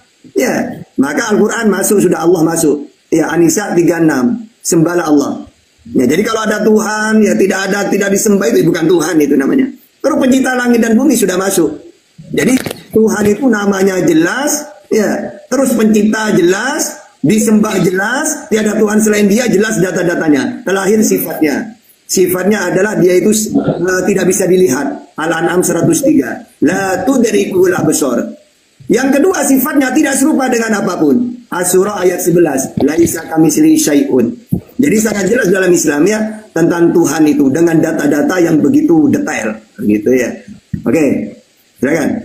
Oke, silakan. Sekarang sudah masing-masing sudah menyampaikan, tapi kita sapa dulu. Di sini ada tamu kita, Masya Allah. Beliau adalah Ustadz Muhammad Dr. Profesor Insinyur Kamal. Assalamualaikum, Ustadz. Waalaikumsalam warahmatullahi wabarakatuh. Saudara-saudaraku yang mulia, lanjutkan. Siap. Sekarang dari pihak Kristen melontarkan masing-masing satu pertanyaan kepada Ustadz Atta. Bertanya juga harus didasarkan kepada data. Ustadz Atta nanti mempunyai 2 pertanyaan masing-masing kepada Bang Kingdom dan kepada Bang Aldi. Biar adil ya, karena Ustadz Atta kan sendiri, betul nggak? Oke, biar adil. Sekarang silakan lontarkan pertanyaan mengenai ketuhanan yang telah Anda sampaikan dan disampaikan oleh Ustadz Atta. Silakan Bang Kingdom, waktu bertanya hanya 30 detik. Silakan. Baik. Kalau Tuhannya Islam itu Allah, kenapa waktu Nabi kesayangannya Muhammad meninggal, kok tidak bisa dibangkitkan, tidak bisa membangkitkan Muhammad? Oke, itu aja pertanyaannya, Bang. Ya. Sudah ditangkap Ustadz Atta? Oke. Mau dijawab langsung? Jadi sifatnya jauh langsung. Ya, langsung. Jadi sifatnya para nabi itu apa? Ada sifat wajibnya nabi, siddiq, amanah, tabligh, fatona. Ada sifat jais. Apa sifat jais itu? Al-aradul basariyatul lati la tu'adila nafsin fi maratibihimul aliyah. Jadi para nabi itu manusia. Kalau dia lapar ya makan. Kalau dibunuh ya mati. Musa juga nabi. Apakah dia bangkit? Kalau dia tidak bangkit, apakah dia gagal jadi nabi? Ya tetap tugasnya selesai. Para nabi itu ya mereka wafat karena mereka manusia, anak manusia, seorang manusia. Datanya banyak dalam Bible. Jadi kalau nabi ini wafat tidak bangkit, apa masalahnya? Wong nabi-nabi Israel itu semuanya nabi, apakah bangkit mereka? Ya, Musa yang terkenal Musa, Abraham terkenal, Ishak terkenal. Apakah mereka bangkit? Tidak. Apakah gagal jadi nabi? Tidak. Ya, jadi jangan kira nabi ini bukan manusia gitu loh. Ya. Oke. Ya. Oke, sudah dijawab. Sebentar Bang Kris. Kita berikan kesempatan untuk menanggapi kepada Bang Kris. Waktu menanggapi maksimal 1 menit. Nanti akan ditanggapi ulang oleh Ustadz Atta. Setelah itu nanti kita ke Bang Aldi gitu ya. Lanjut Bang Kris. Tanggapi dulu. Nanti akan ditanggapi oleh Ustadz Atta. Silakan. Baik. Memang semua manusia itu pasti mati. Tetapi seperti yang diklaim oleh umat Islam bahwa Muhammad itu adalah nabi penyempurna, nabi terakhir. Seharusnya dia akan mendapat kehormatan tertinggi dari semua nabi-nabi yang ada. Mulai dari manusia awal sampai manusia ya di zamannya Muhammad. Seharusnya dia mendapat penghormatan yang lebih tinggi, terbaik, karena dia itu disebut nabi penyempurna, nabi terakhir. Lah, kenapa? Berarti dia nabi terakhir itu nabi penyempurna, nabi tersayang oleh Allah. Kenapa kok Tuhan tidak membangkitkan dia? Dan juga pertanyaan saya, kenapa bukan Muhammad yang akan datang untuk menghakimi manusia? tetapi Yesus yang akan datang untuk menghakimi manusia. Oke, sudah. Sudah. Jadi, Ya, silakan ditanggapi Ustaz Tata. Jadi gini, Musa diutus, apa tugasnya utusan? Yohanes 3:34, penyampai firman. Sudah diterima, sudah diberikan, tugasnya selesai. Nabi Muhammad diutus, tugasnya apa? Penyampai firman Al-Quran. Udah diberikan, sudah diterima, selesai tugasnya. Yesus diutus 3 tahun, gagal dia. Akhirnya dia apa? Kenapa dia diangkat hidup-hidup oleh Allah? Karena dia sudah gagal, tidak seperti Musa, tidak seperti Nabi Muhammad. Diutus 3 tahun mau dibunuh. Akhirnya oleh Allah, ya sudah kamu saya angkat, nanti kamu saya turunkan lagi, saya beri tugas untuk membunuh Dajjal, mematahkan salib. Jadi kalau ditanya, Tata kenapa bukan Nabi Muhammad? Nabi Muhammad sudah sukses. Firman sudah diberikan semua, sempurna. Al-yauma akmaltu lakum dinakum wa atmamtu alaikum nikmati wa raditu lakumul Islam madinah. Hari ini telah sempurna agama ini. Selesai. Musa juga selesai. Yesus kenapa dia yang diangkat? Karena dia diutus tidak dapat apa-apa, umatnya ditolak. Akhirnya dia diselamatkan oleh Allah, diangkat. Nanti diturunkan lagi, kan dia belum mati. Karena dalam Al-Quran dijelaskan, di bumi ini kamu lahir, di bumi ini juga kamu mati. Yesus karena diangkat hidup-hidup, turun lagi dia nanti. Terus dia nanti punya tugas menjadi umatnya Rasulullah, menegakkan syariat Islam, hakman adlan. Mati. Kenapa? Paulus dengan Al-Quran juga. Al-Quran Al-An-Nisa 157. Oke. Inna qatalnal Masih Isa bin Maryam. Ya, di situ nanti wa ma qatalu wa ma salabu walakin subbiha lahum. Oke, jadi Al-Quran berkata bahwa Yesus tidak mati. Bagaimana mau ngejar terus? Tunggu dulu, Bang Kris kan udah bertanya, tadi udah ditanggapi. Sekarang waktunya Bang Aldi bertanya. Nanti kalau ada pertanyaan lagi, Bang Kris tanyakan lagi nanti ya. Dituntaskan dulu, Abang. Loh ya nggak bisa, iya nggak bisa kayak gitu. Ini kan saya moderator, nggak bisa, jangan gitu. Kan udah baik-baik kita, janganlah. Baik. Ya kan, oke. Silakan Bang Aldi punya satu pertanyaan. Nanti Ustaz Tata menanggapi. Silakan. 30 detik untuk waktu bertanya. Jangan kayak Bang Kris tadi lah. Jangan dikejar gitu. Jangan. Ini diskusi nih. Silakan. Pertanyaan saya, kenapa Allah itu baru menyatakan namanya sebagai Allah pada abad ke-7? 4.000 lebih tahun dia. Oke, cukup. Pertanyaannya udah dimengerti, Bang. Pertanyaannya udah dimengerti. Silakan Ustaz Tata dijawab. Oke. Jadi Allah itu bukan abad ke-7. Sebelum ada Israel, Allah sudah dikenal. Mana datanya? Al-Baqarah 127. Wahid yarfa'u Ibrahim qawaid. Diam dulu, kalau dijawab diam, Bang. Bang Aldi kalau dijawab diam dulu. Diulangi Ustaz Tata, Kalau dijawab diam. Oke, jadi Allah itu dikenal sebagai Tuhan di Arab bukan abad ke-7. Bahkan sebelum Israel ada sudah dikenal. Karena Israel itu sebutan untuk Yakub, keturunannya. Sedangkan sebelum Yakub ini memperkenalkan Israel ya keturunannya, maka dia sudah ke Arab ya untuk meninggikan Ka'bah. Al-Baqarah 127. Wa idh yarfa'u Ibrahimul qawaida minal bait wa Ismailu rabbana taqabbal minna. Lalu dia meletakkan keturunannya Ismail selamanya di situ. Mana datanya? Ibrahim 37. Rabbana ini askantu min dzurriyyati biwadin ghairi dzar'in inda baitikal muharram. Ya Tuhan, aku meletakkan Ismail ini di sini selamanya. Ya, lalu nama Allah ini dikenalkan Abraham, diteruskan Ismail, diteruskan Bani Jurhum, diteruskan Bani Huza'ah. Lalu ketika Allah mengutus Nabi Muhammad, tidak memperkenalkan nama lagi, tinggal melanjutkan nama yang dikenalkan summa wahayna ilaika an tabi millata Ibrahim hanifa.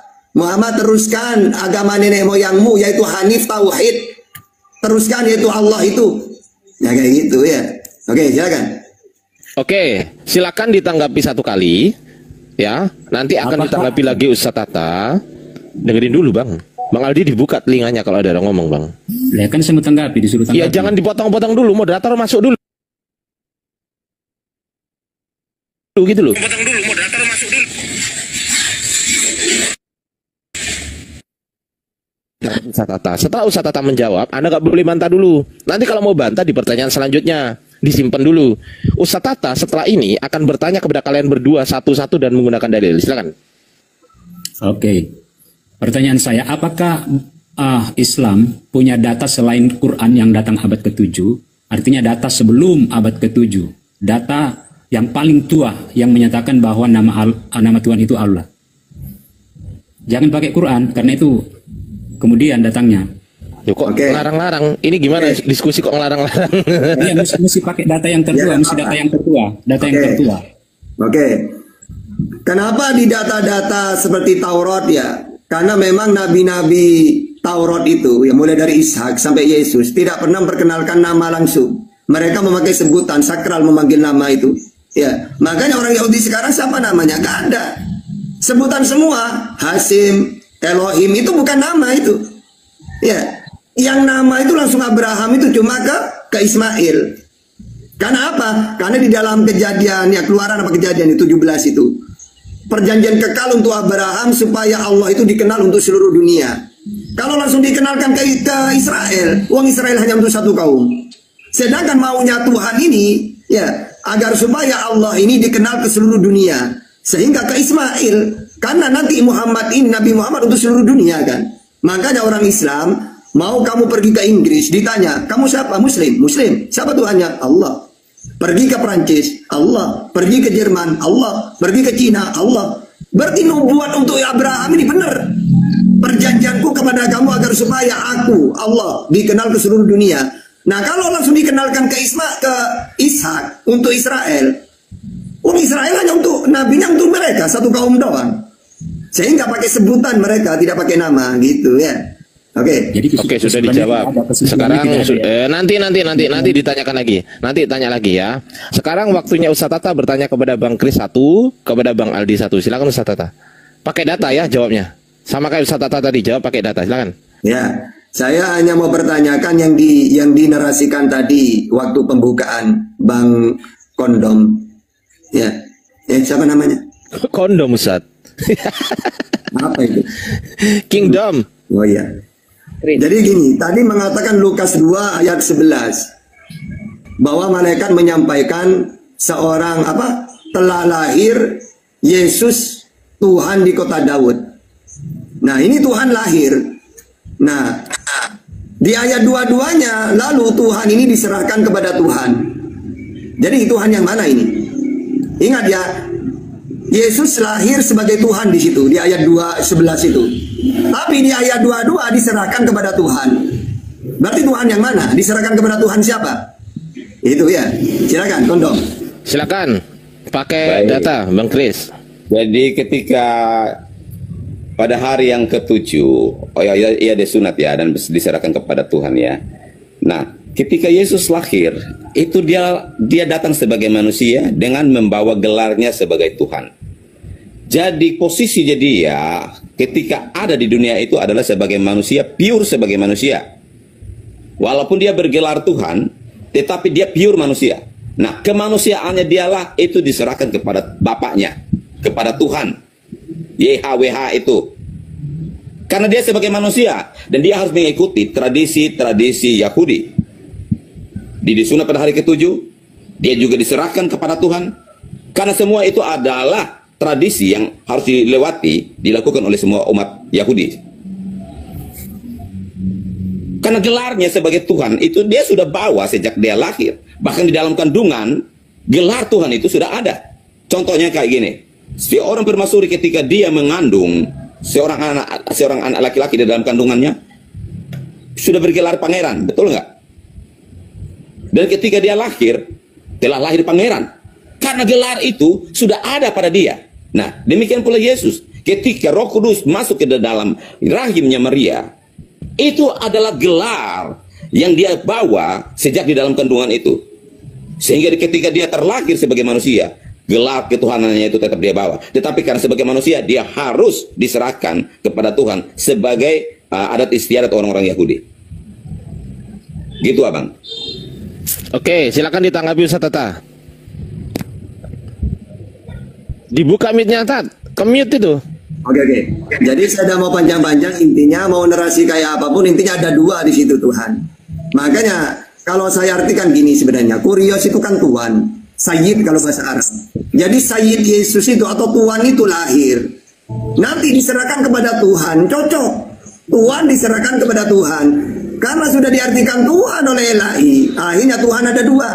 Pertama Tuhan baru lahir, yang kedua Tuhan yang sudah biasa ada di Yahudi, Kalau gini, itu kan adat itu tahta. Pertanyaannya, ya kalau tahta yang lahir ada, saya orang Yahudi, tahta yang lahir wajar diserahkan. Ini Tuhan ini. Ya, seharusnya kan kalau sudah Tuhan yang lahir mau diserahkan muntah. Misalnya gini, Maria, ayo serahkan ke Tuhan. Ngapain memilih mana aku Tuhan? Ya udah, nggak usah. Nah kan gitu seharusnya. Ya berarti memang nggak ada ya. Kalau memang itu diyakini itu Tuhan, ya sudah. Tuhan ada dua. Tuhan baru lahir. Yang kedua, Tuhan yang mana Tuhan Yesus diserahkan kepada Tuhan nomor 2, yaitu Bapa. Gitu. Oke, silakan Bang Kris, waktu Anda menanggapi silakan maksimal 1 menit. Nanti setelah ditanggapi gantian Ustadz Tata bertanya ke Bang Aldi. Setelah itu kita diskusinya antar Bang Kris dan Ustadz Tata, antar Ustadz Tata dan Bang Aldi secara interaktif gitu. Lanjut, silakan dulu. Ini belum interaktif ya. Ini belum interaktif. Silakan lanjut. Ya. Jadi ketika dia datang, dia lahir itu sebagai dia sudah membawa gelar ketuhanannya. Tetapi yang perlu kita pahami bahwa kehadirannya dia itu bukan sebagai Tuhan. Dia datang itu bukan sebagai Tuhan, tetapi sebagai manusia dengan tujuan untuk penebusan dosa. Ini final karyanya itu adalah di penebusan itu, kematiannya itu nanti, ya. Jadi ketika dia datang tuh dia tidak membawa gelar Tuhannya. Kalau dia membawa gelar Tuhannya, tidak ada satu manusia pun yang akan sanggup berhadapan dengan dia. Makanya dia harus mengambil rupa manusia agar manusia juga bisa berdialog dengan dia, bercakap-cakap dengan dia. Dia juga bisa mengalami kehidupan secara normal seperti manusia alami, bisa lapar, bisa haus, bisa tidur, bisa ngantuk.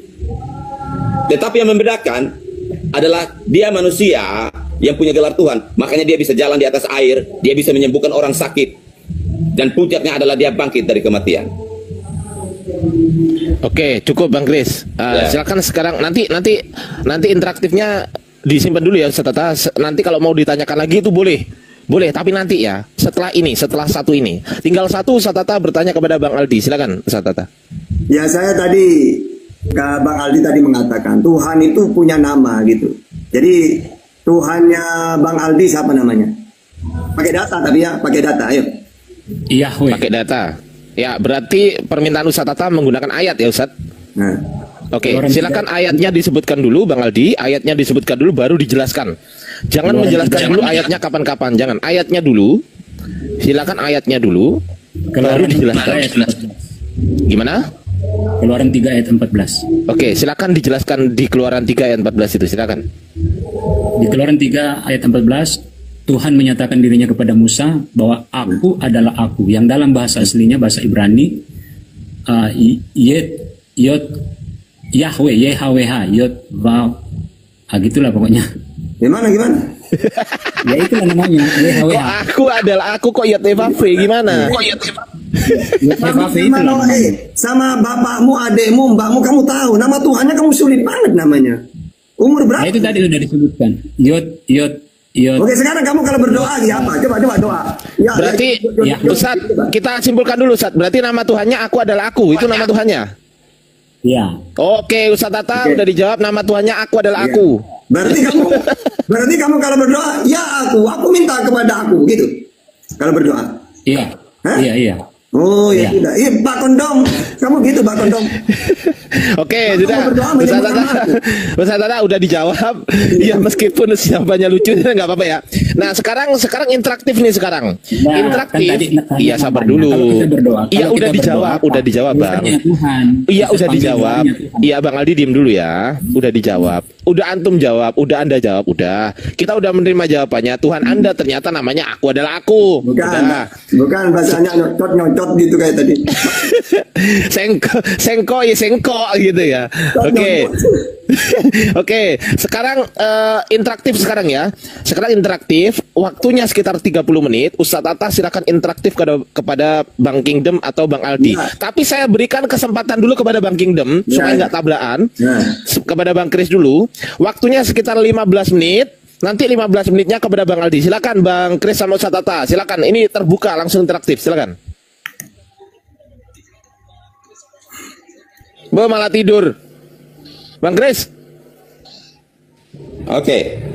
Bang. Iya, oke. Siap. Jangan tidur, malah tidur. Nggak akan ke mute tadi. Bisa? Ya udah, yuk lanjut. Oke, Abang, saya mau tanya.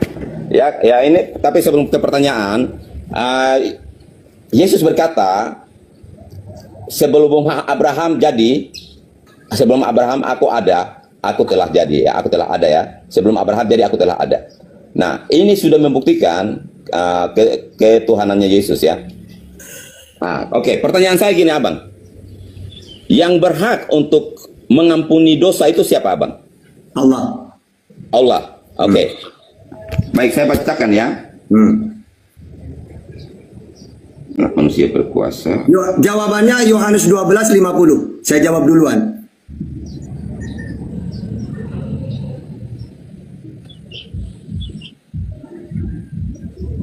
Ingat ya.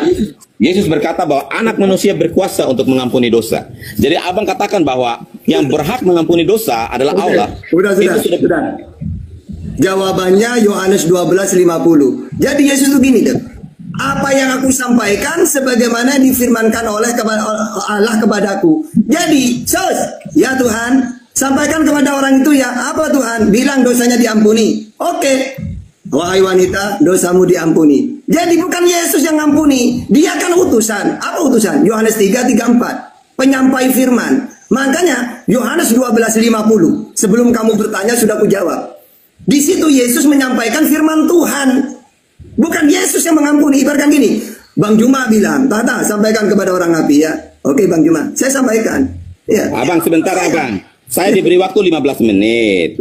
Enggak, 15 menit itu diskusinya antara Ustadz Tata dan Bang Kris aja. Jadi Ustadz Tata boleh bantah Bang Kris boleh bantah Ustadz Tata selama 15 menit. Tata itu langsung masuk ke tadi Yohanes berapa? Nah, itu bantah. Ini bantah-bantahan udah boleh bantah-bantahan. Sebentar. Makanya saya bacakan dulu ayatnya, dalilnya. Oke. Yohanes 12:49 sampai 50 coba. Baik, ya itu kan jawaban dari abang.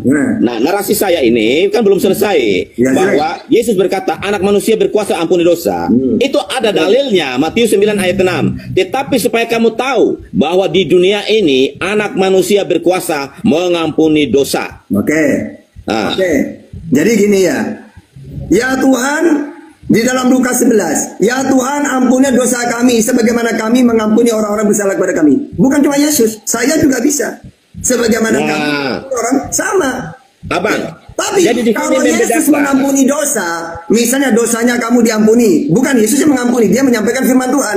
Tapi kalau anak manusia bisa mengampuni, bukan cuma Yesus. Ya Tuhan, ampunilah dosa kami sebagaimana kami mengampuni orang-orang yang bersalah kepada kami. Maka saya juga bisa mengampuni.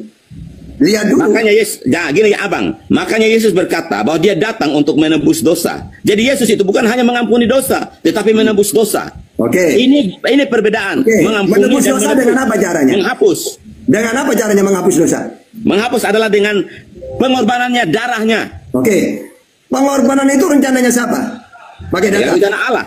Di mana datanya? Abang, Yesus sendiri sudah berkata bahwa dia datang dan dia harus menderita, dia mati dan dia mati dengan kematiannya menjadi tebusan bagi banyak orang. Yohanes 8:37. Siapa bapakmu? Abraham bapak kami. Kalau memang Abraham bapakmu, kenapa kalian ingin membunuhku? Abang udah kemana-mana itu. Iblislah bapakmu karena kalian ingin membunuhku. Jadi keinginan iblis mati itu, mau dibunuh itu. Bahkan Yesus melarikan diri. Coba baca di dalam Yohanes 18 ayat 1. Dia sembunyi di sungai Kidron. Juga di dalam Lukas 13:33. Yesus sembunyi di mana, Abang? Yesus sembunyi di mana? Di sungai Kidron, di seberang sungai Kidron. Coba di mana ayatnya? Coba. Yohanes 18 ayat 1, Lukas 13. Banyak datanya itu. Yesus melarikan diri. Iya. Di mana ayatnya? Satu-satu dulu ya. Lukas, Yohanes 18 ayat 1 coba. Oke, baca dulu, Abang bacakan. Ya jangan gini. Udah Ustadz Tata udah sebutin ayatnya. Bang Kris itu mengkonfirmasi betul nggak ayatnya itu, dibuka dulu Bang Kris ya, ayatnya. Buka dulu di situ. Sekalian dong, sudah tahu ayatnya di mana sekalian dibacakan. Ya antum lah yang baca. Sungai Kidron, ya. Makanya nanti karena Yesus melarikan diri, kan sulit tentara itu mencari dia. Akhirnya menyuap siapa yang disuap? Lukas ya siapa? Yudas. Kenapa disuap? Oke. Yohanes berapa tadi Abang? 18 ayat 1 coba. Setelah Yesus mengatakan semuanya itu, keluarlah ia dari situ bersama-sama dengan murid-muridnya, dan mereka pergi ke seberang sungai Kidron. Di situ ada suatu taman, dan ia masuk ke taman itu bersama-sama dengan murid-muridnya. Yudas, ayat 1 itu. Lalu Yudas yang tahu. Yudas yang tahu tempat itu. Makanya nanti orang-orang Romawi menyuap Yudas, diberi sepiting emas. Mau dia, das. Di mana yuk? Gini abang, abang menerjemahkan ayat ini seperti apa? Loh, iya, karena dia itu mau sembunyi, kan yang tahu Yudas kan, muridnya kan. Abang, makanya jangan ngaco. Coba, yang disuap murid Yesus, yang disuap oleh Romawi siapa? Sebentar saya jelaskan ya abang ya. Ini adalah kisah setelah hari terakhir, malam terakhir perjamuan itu. Ketika mereka perjamuan, lalu berbisiklah iblis kepada Yudas supaya mengkhianati Yesus. Nah, setelah di perjamuan itu, Yesus kan katakan kepada mereka bahwa ada di antara kalian yang akan mengkhianati aku. Nah, setelah itu, Yesus katakan, ya, perbuatlah seperti apa yang kau kehendaki. Nah, setelah selesai perjamuan itu, Yesus, Taman Getsemani adalah taman di mana Yesus biasa berdoa. Sebentar dulu, jangan bantah dulu. Taman Getsemani adalah taman di mana Yesus biasa berdoa. Jadi sehari-hari, setiap hari, itu tempat menjadi tempat favorit Yesus berdoa. Sekarang, yang memberitahu tempat itu siapa? Ya Yudas, karena Yudas tahu tempat itu. Oke, sekarang Yesus ketakutan nggak, berdoa nggak di situ, di tempat itu? Oke, abang, saya tanya abang. Sebentar, jangan tertawa. Pertama kita harus sepakat ya, bahwa Yesus itu juga dia manusia 100%. Ya sudah. Ya tunggu. Makanya sebagai manusia normal menghadapi maut, siapapun itu pasti dia akan ketakutan. Itu normalnya. Sebentar, saya belum selesai. Tunggu, sudah. Ismail. Jangan sudah abang, supaya teman-teman, supaya abang jangan lama-lama. Kamu terlalu lama ada pakai data. Jadi gini, Nabi Ismail dalam Islam, bang, anak kecil, wahai anakku, kamu mau disembelih perintah Allah? Iya pak. Ini enggak, udah tahu menebus dosa dengan darahnya, mau dibunuh, melarikan diri, nangis dia. Nah ini framing ini. Ini framing. Masuk akal nggak seorang nabi, padahal dia tahu menebus dosa dengan darahnya, malah dia sembunyi. Padahal anak kecil Ismail, apa kata ayahnya? Nah, di mana kata sembunyinya? Nah, saya dapat firman dari Tuhan. Saya disuruh, tunggu dulu gantian. Ya, coba. Masuk akal nggak? Anak kecil Ismail mau disembelih? Iya pak, kalau itu perintah Allah, lakukan. Kok bisa Yesus ini atas keinginan Tuhan dia sembunyi, melarikan diri, berdoa. Bahkan dia mengatakan, Petrus, maukah kamu jangan tidur semalam ini, berjaga-jagalah, takutnya mereka nanti datang, saya dibunuh, gimana? Coba, ada nggak? Padahal padahal kata kondom, dia itu mati disalib atas keinginan Tuhan. Kok bisa Yesus melarikan diri padahal keinginan Tuhan katanya? Maka yang benar kata Yesus dalam Lukas 13:33, saya harus pergi melarikan diri karena tidak semestinya seorang nabi dibunuh kalau tidak di Yerusalem. Melarikan diri dia. Itu, oke, sudah. Ada dua kata yang Anda harus bertanggungjawabkan, yaitu kata sembunyi, ya. Nah, di mana Yesus itu menyembunyikan diri? Ada kata Yesus. Di mana kata Yesus bersembunyi? Kalau tidak sembunyi, kenapa? Di mana kata Yesus bersembunyi di ayat itu? Secara akal, bang, ya. Jangan pakai akal, pakai data. Anda dari tadi berkata pakai data. Ini datanya. Di mana kata Yesus bersembunyi? Di dalam Yohanes 13 ayat 2. Coba, tujuannya iblis membisikkan Yudas apa tujuannya? Jangan ke sana dulu. Bertanggungjawabkan katamu itu. Di mana Yesus bersembunyi? Memang kan coba, tujuannya iblis membisikkan di mana? Yang kedua, tujuan mana? Anda jawab. Tujuan Romawi menyuap Yudas itu apa? Itu apa? Teman-teman Islam semua yang di bawah, Yohanes, Ustaz, saya Yohanes 12:36 ada Ustaz. Yohanes 12:36, coba baca. Bukan yang dia tulis tadi sebelum Yohanes, yang tadi di Lukas sebelum Yohanes yang dia kita gantian. Ibaratkan gini loh ya, ada orang benci ke Bang Juma. Bang Juma hilang. Di mana Yesus bersembunyi? Pasti yang tahu ini orang yang dekat ke dia. Maka misalnya Ardi, Bang Ardi yang dekat ke Bang Juma. Oh Ardi pasti tahu tempatnya Bang Juma ini. Dia yang disuap. Gitu. Untuk memberi tempat persembunyiannya sama dengan Yesus. Orang yang terdekat yang tahu tempat persembunyiannya, maka disuap orang yang muridnya. Berarti kalau tidak sembunyi, untuk apa nyuap? Tinggal aja orang tahu tempatnya. Ayo.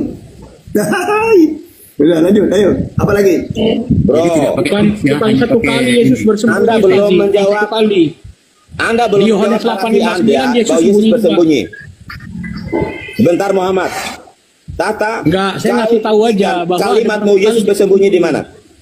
Di mana ayatnya Yesus lari bersembunyi? Yohanes 18 ayat 1, Lukas 13:33. Oke, di mana kalimat Yesus bersembunyi? Markus 14:21. Buka satu-satu. Di mana kalimatnya Yesus bersembunyi? Bang Kris, kau kan punya Bible. Kau buka dulu, kau baca dulu gitu loh.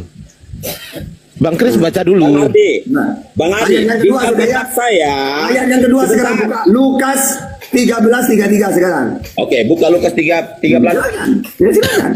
Ya silakan dibuka gitu loh. Ini susahnya kalau diskusi itu yang buka Bible itu cuma satu orang, nggak bisa gitu Bang Kris. Lukas 13 ayat berapa? 33. Nah gitu dong. Jangan satu orang yang buka Bible, satunya enggak. Oke. Jangan. Baik, saya bacakan. Tetapi hari ini dan besok dan lusa aku harus meneruskan perjalananku. Sebab tidaklah semestinya seorang nabi dibunuh kalau tidak di Yerusalem. Aku harus pergi.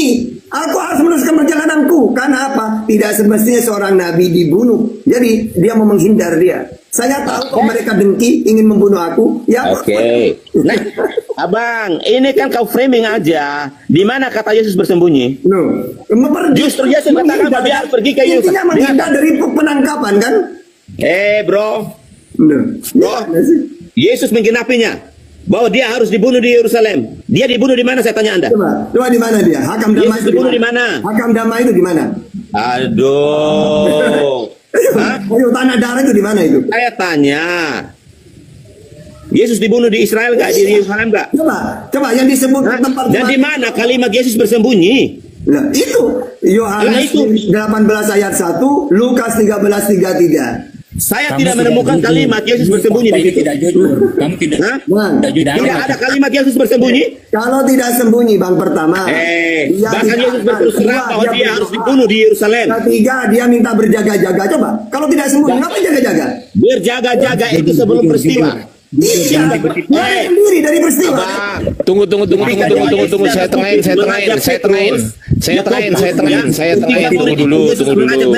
Tunggu dulu. Bang Aldi kan sudah saya kasih tahu. Diam dulu gitu loh. Sabar dulu, jangan ikut masuk dulu. Meskipun mulutnya gatal, kalau bisa digaruk dulu gitu loh pakai garpu. Jangan ikut masuk dulu. Diam dulu ya. Tadi kan sepakat pakai data. Iya makanya diem dulu. Pakai data saya. Pakai data, kau diem dulu. Belum waktumu gitu loh. Kalau udah di mute moderator. Ya, kalau kau nggak bisa diatur, saya kirim kau ke neraka, kucluk. Saya udah sabar gitu loh.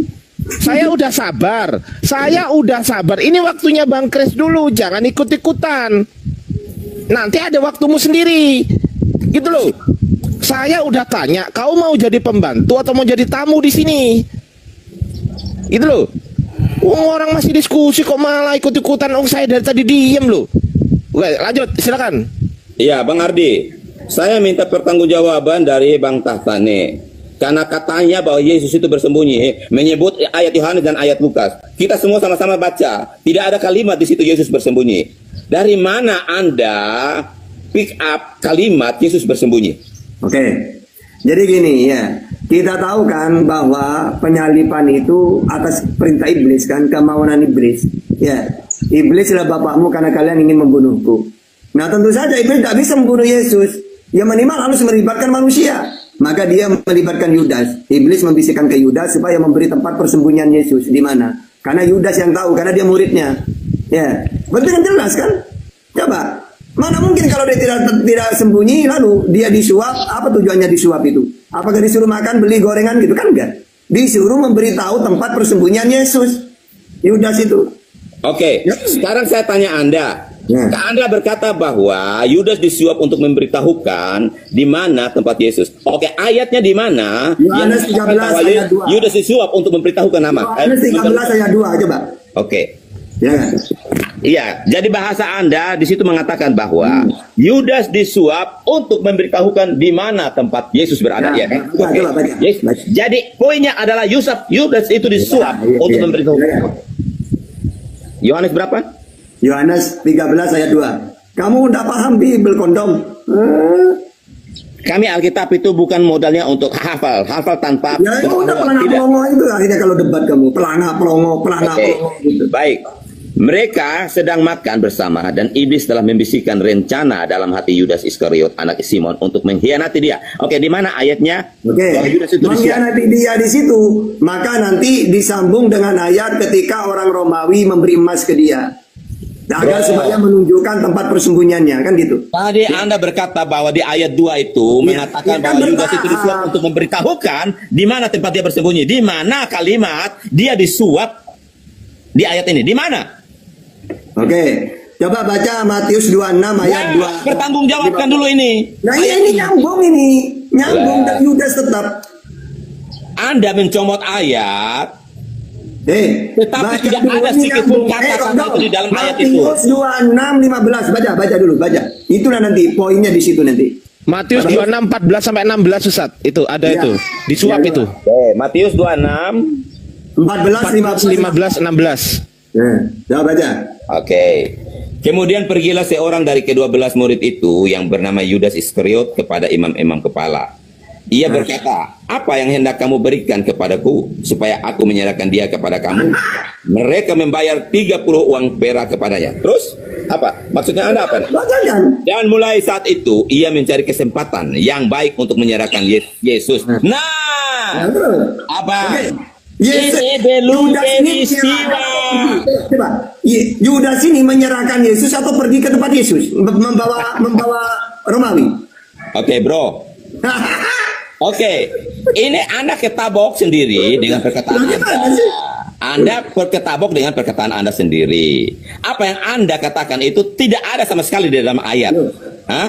Lagi coba, yang saya nanya, Yudas membawa Yesus ke Romawi atau Yudas membawa Romawi ke tempat Yesus? Tadi Anda berkata bahwa Yudas itu disuap untuk menunjukkan tempat. Untuk menunjukkan tempat bersembunyi Yesus.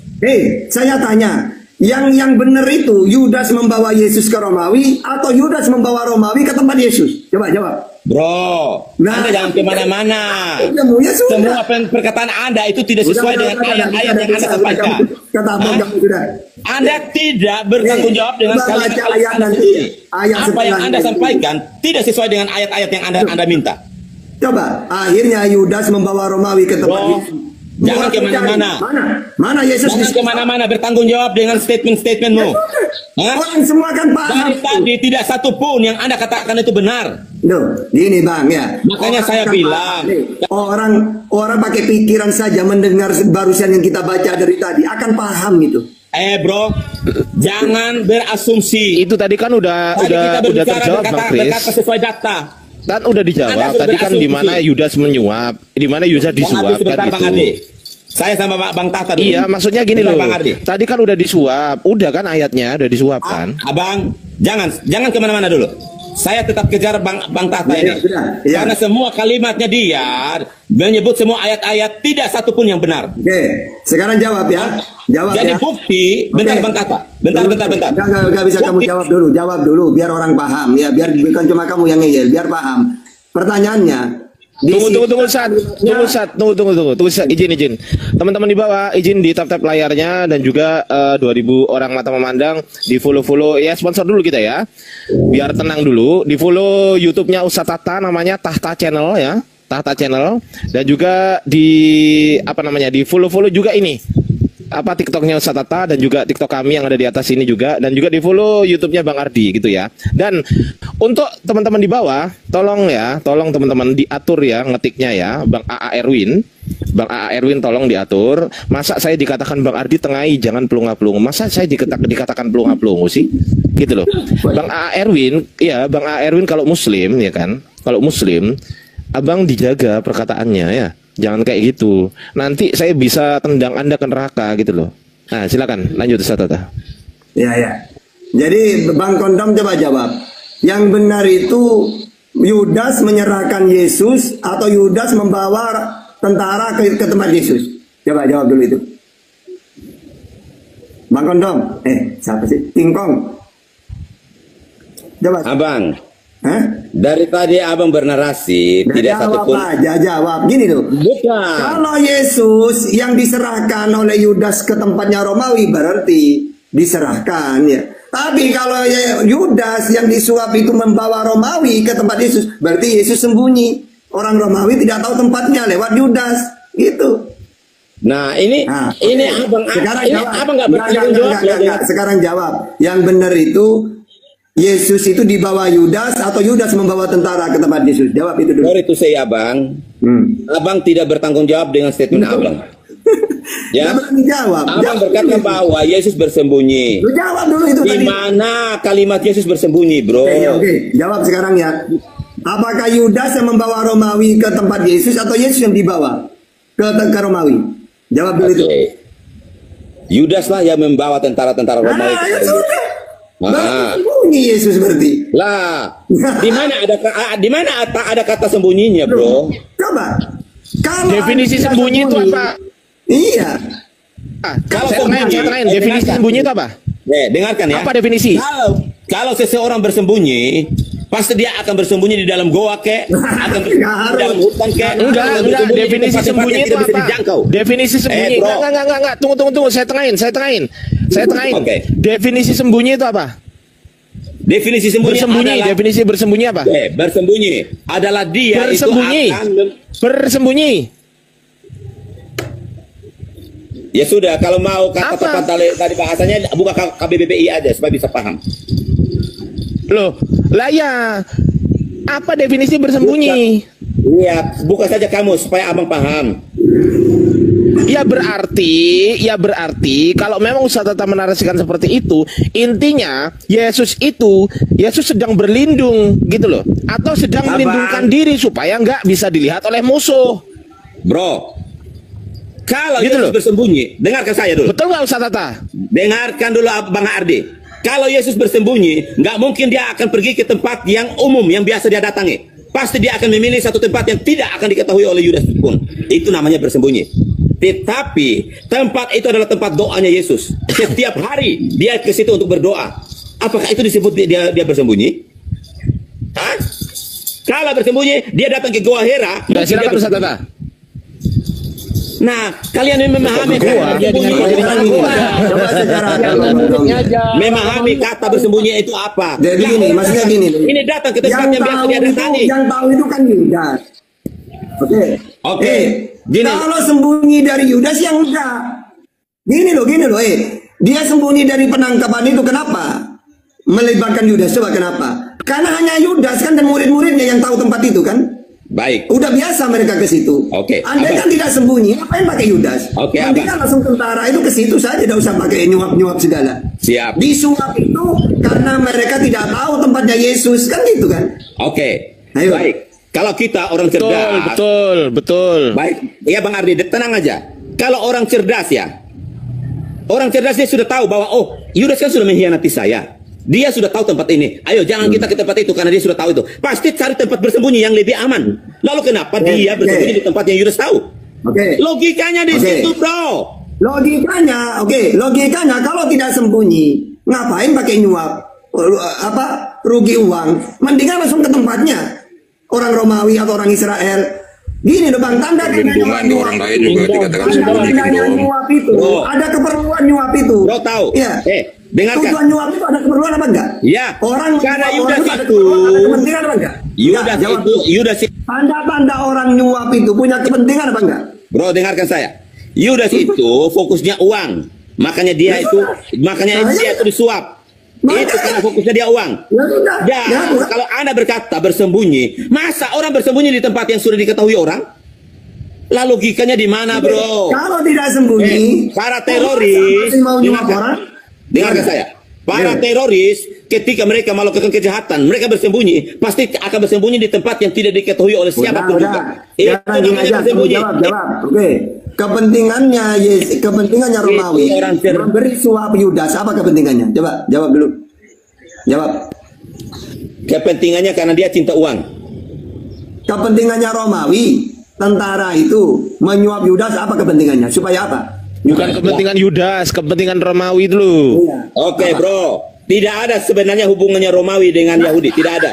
Ya, dengarkan dulu. Jadi yang nangkep siapa? Supaya kalian jangan blow on terus. Jadi yang nangkep siapa? Waduh, perkataannya udah nggak fair ini. Udah, turun. Bukan, kalau memang Yesus cerdas, kalau memang Yesus cerdas dari awal dia nggak pilih Yudas jadi sahabat. Iya. Saya nggak akan membiarkan ustadz saya itu dikatain tolol, dikatain bodoh, saya nggak mau. Ya, saya nggak mau itu. Halo. Ya, saya nggak mau. Jangan gitulah Bang Kris, nggak baik itu ya. Halo. Jangan gitu diskusi itu, Bang Dalton ini apa sih? Orang masih ngomong kok ikutan ngomong.